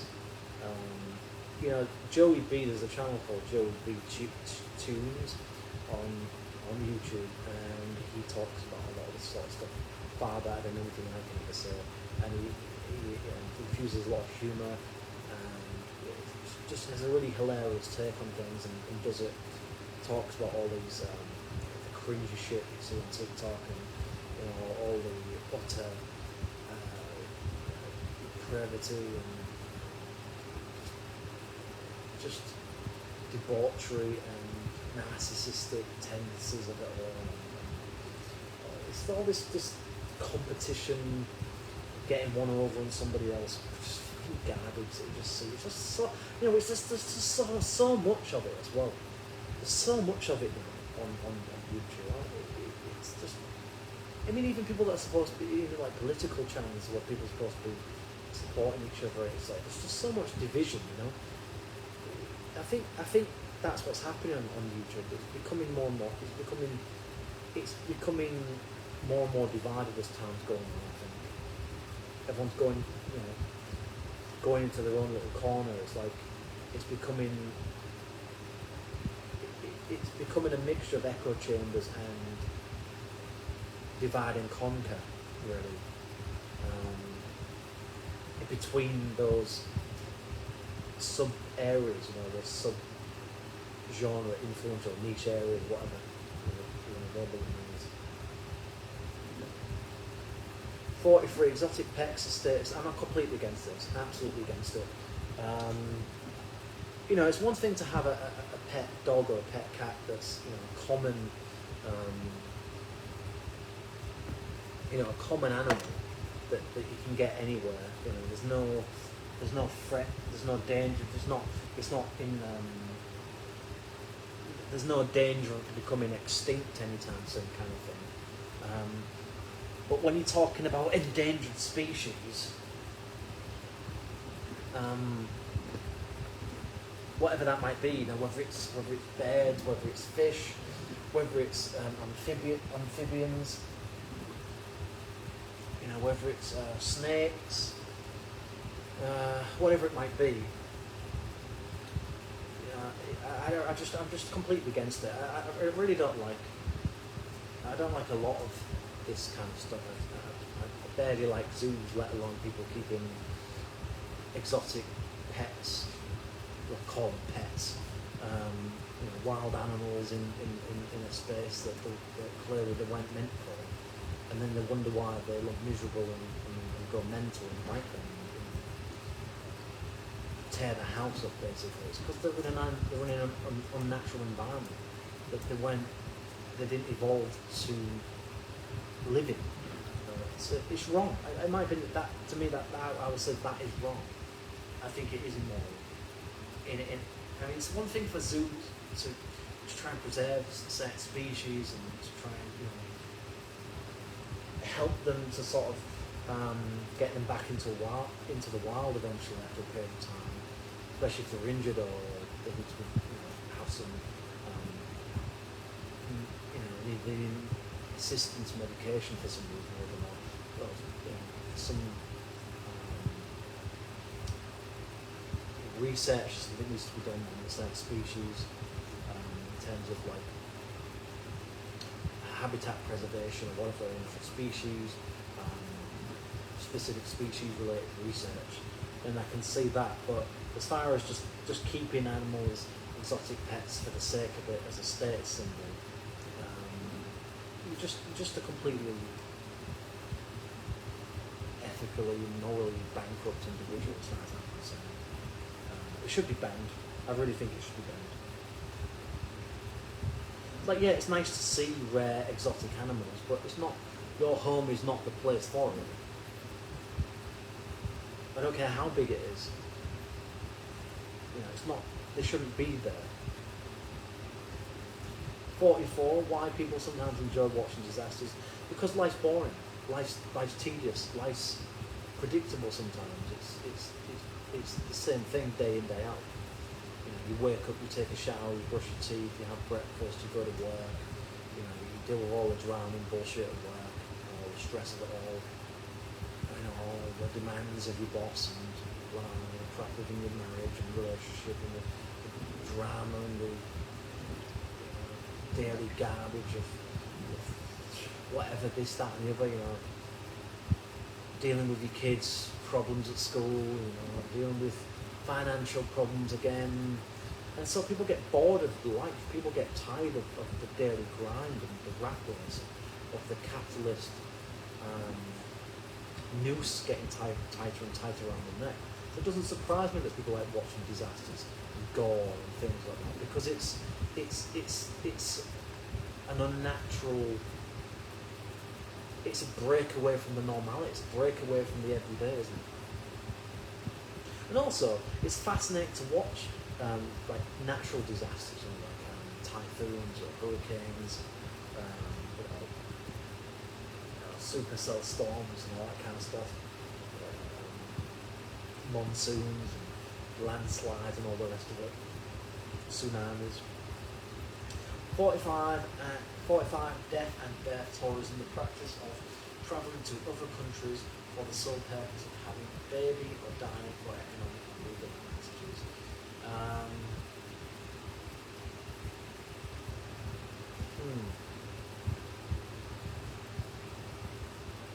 I don't blame people for wanting to leave their country and go elsewhere for economic opportunities, or to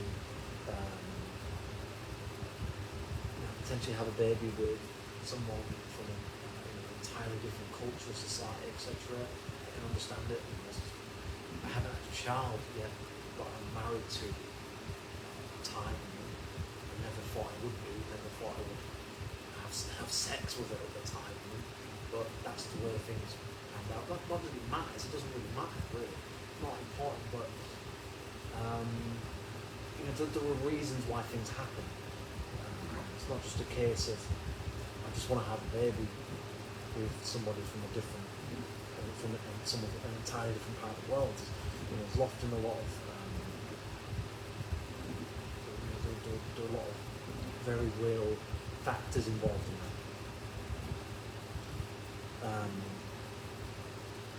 Some people might want to kill themselves so that their wife or something might be left with some serious insurance money, or to kind of get one over on the legal system. Maybe some people do crazy stuff.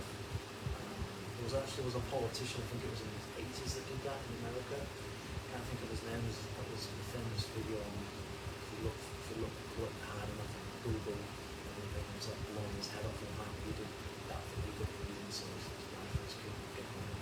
But it wouldn't put it past me if people do things like along those kind of lines, or fake their own death for financial gain. 46, normalizing drug use in modern society. I don't particularly have an issue with taking drugs to the extent that they're kind of recreational based in whether that's like what I mean. Let me clarify what I mean. I mean drugs like, let's say, cannabis, acid, psilocybin, even DMT, psychedelics basically. I think there should be more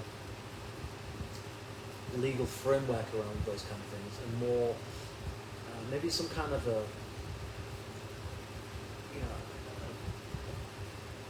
move to establishing premises, some kind of hotels or like cafes or youth clubs of some sort, or clubs or whatever, even for adults, where they can go into these places and take sort of medical marijuana, or take drugs in a very controlled but safe and non-threatening, non-intimidating, non-judgmental, non-critiquing way. I think that would be a real progression in society, and I think that might be a really good move in the coming decades. I think that's something we should work towards, and I think we could probably bring down a lot of problems with drug abuse and addictions if those kind of things were in place. So I think we do need to, I won't say normalise. I don't think we should normalise drug use, but I think we should legalise it. I think we should make it that under certain criteria and very strict parameters that certain individuals can access certain types of substances, especially with regards to physical health decline, the end of life support kind of thing, mental health support. I don't have a problem with that, and I'd be quite happy to get involved in progressing towards that, somehow playing a kind of part to making that, bringing that to fruition. I think that's the future. I think we do need that. I think that's probably where the society's evolved to. We may need to evolve into sort of more spiritual, holistic ways of life. I really think we need to get back to more natural, more nature-inspired ways of living. I think I really believe that. I think that should be the progression of society now. Okay, last four now. People who intentionally sabotage relationships. I talked a little bit about that in part one, so I'm not going to go into that anymore. There's all sorts of reasons why people do that. Just all sorts. There's so many different reasons that people sabotage. I think a lot of the time it's just purely out of boredom. It's just simply that. It's just that people just get tired and bored of the same old. Staring at the same old face, hearing the same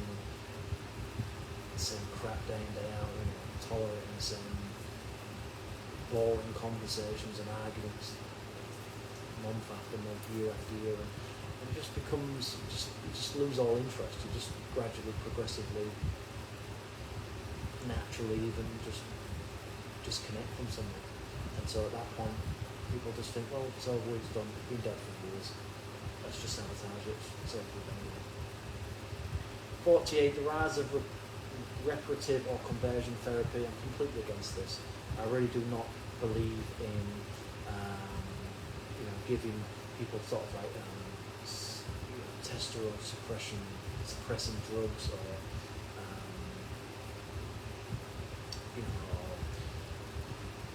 estrogen and all that kind of stuff, whatever, or any kind of drugs that would stunt normal growth, sort of healthy growth in individuals, whether male or female. I really think that anyone that promotes conversion therapy for children, in my opinion, should be deemed as a criminal offence, and I think that should serve at least 5 to 10 years for that, in my opinion. I think it's absolutely disgraceful and unforgivable to exploit vulnerable people, not just children, but young adults as well, who are still developing, who are still trying to understand themselves. It's just a very, very, it's one of those rabbit holes. It's one of those things that sets a precedent, and it can just become a very, very dark, deep web of exploitation very quickly of people's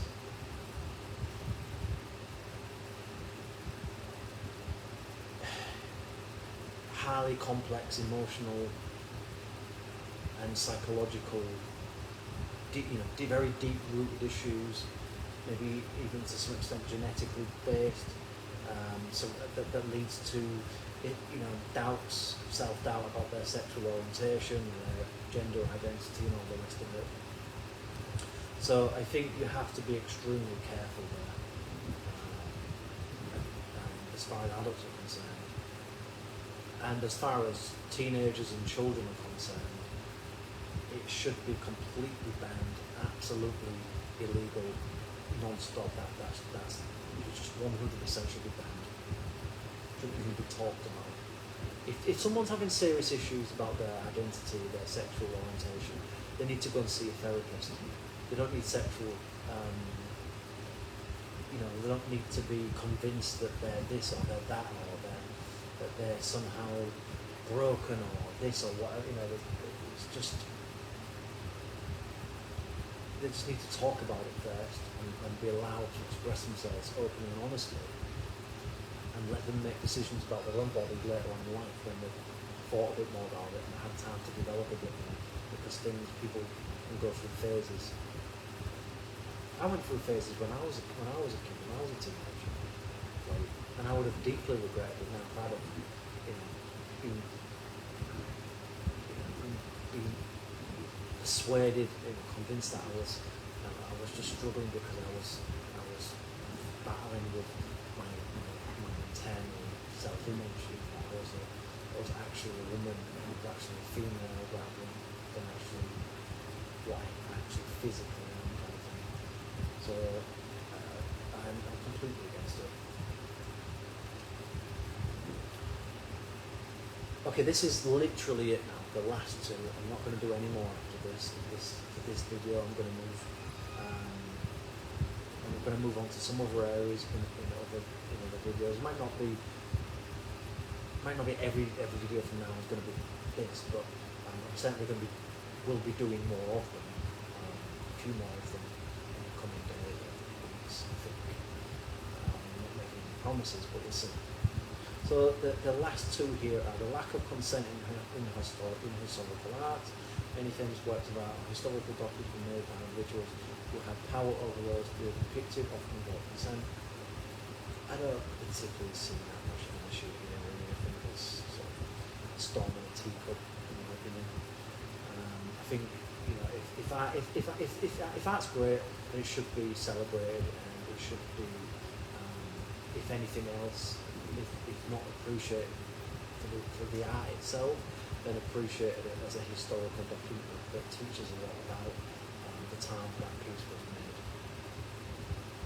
And the final one here is institutionalized racism in education. You know, I've really got a bit, kind of at the end of my tether with this, really.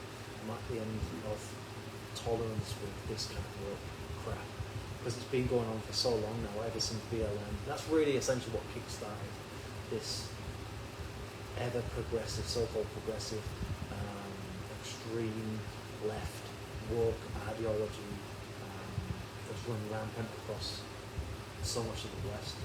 And I really don't think there's that much institutionalized racism or sexism or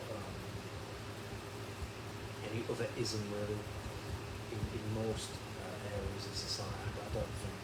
Yes, of course, there will be some individuals that have these kind of views and want to promote inequality and overall fairness towards certain groups, have bigoted views and so forth. But I think for the most part, I think those are really the exception. So that's it. 50. There we go. 50 of the some of the most interesting. Of course, I've got probably 150 or so. I'm not going to get through all of them. It's ridiculous to even attempt to try and go through every single area. But what I'm going to do from now on, in the next video, I'm going to start carefully selecting which one we'll talk about, rather than just sort of going through all of them. It's not hard, but some kind of order of sorts. So that's the plan for the next few parts. For the next few, probably next day to sit down and go through these, just mark which ones and I really want to talk about the most. And yeah, so that I hope you found this to be very thought-provoking, to have you raise an eyebrow every now and again, and to help you to understand me a little bit and the way I see things in some ways, and maybe you can relate, maybe you have some very opposing opinions and counter arguments, and if you do, please let me know in the comments. Just be civilized and sure about it, and I'll be happy to get back to you. So thank you very much for watching, and I will see you when I see you. Thank you very much. Bye bye.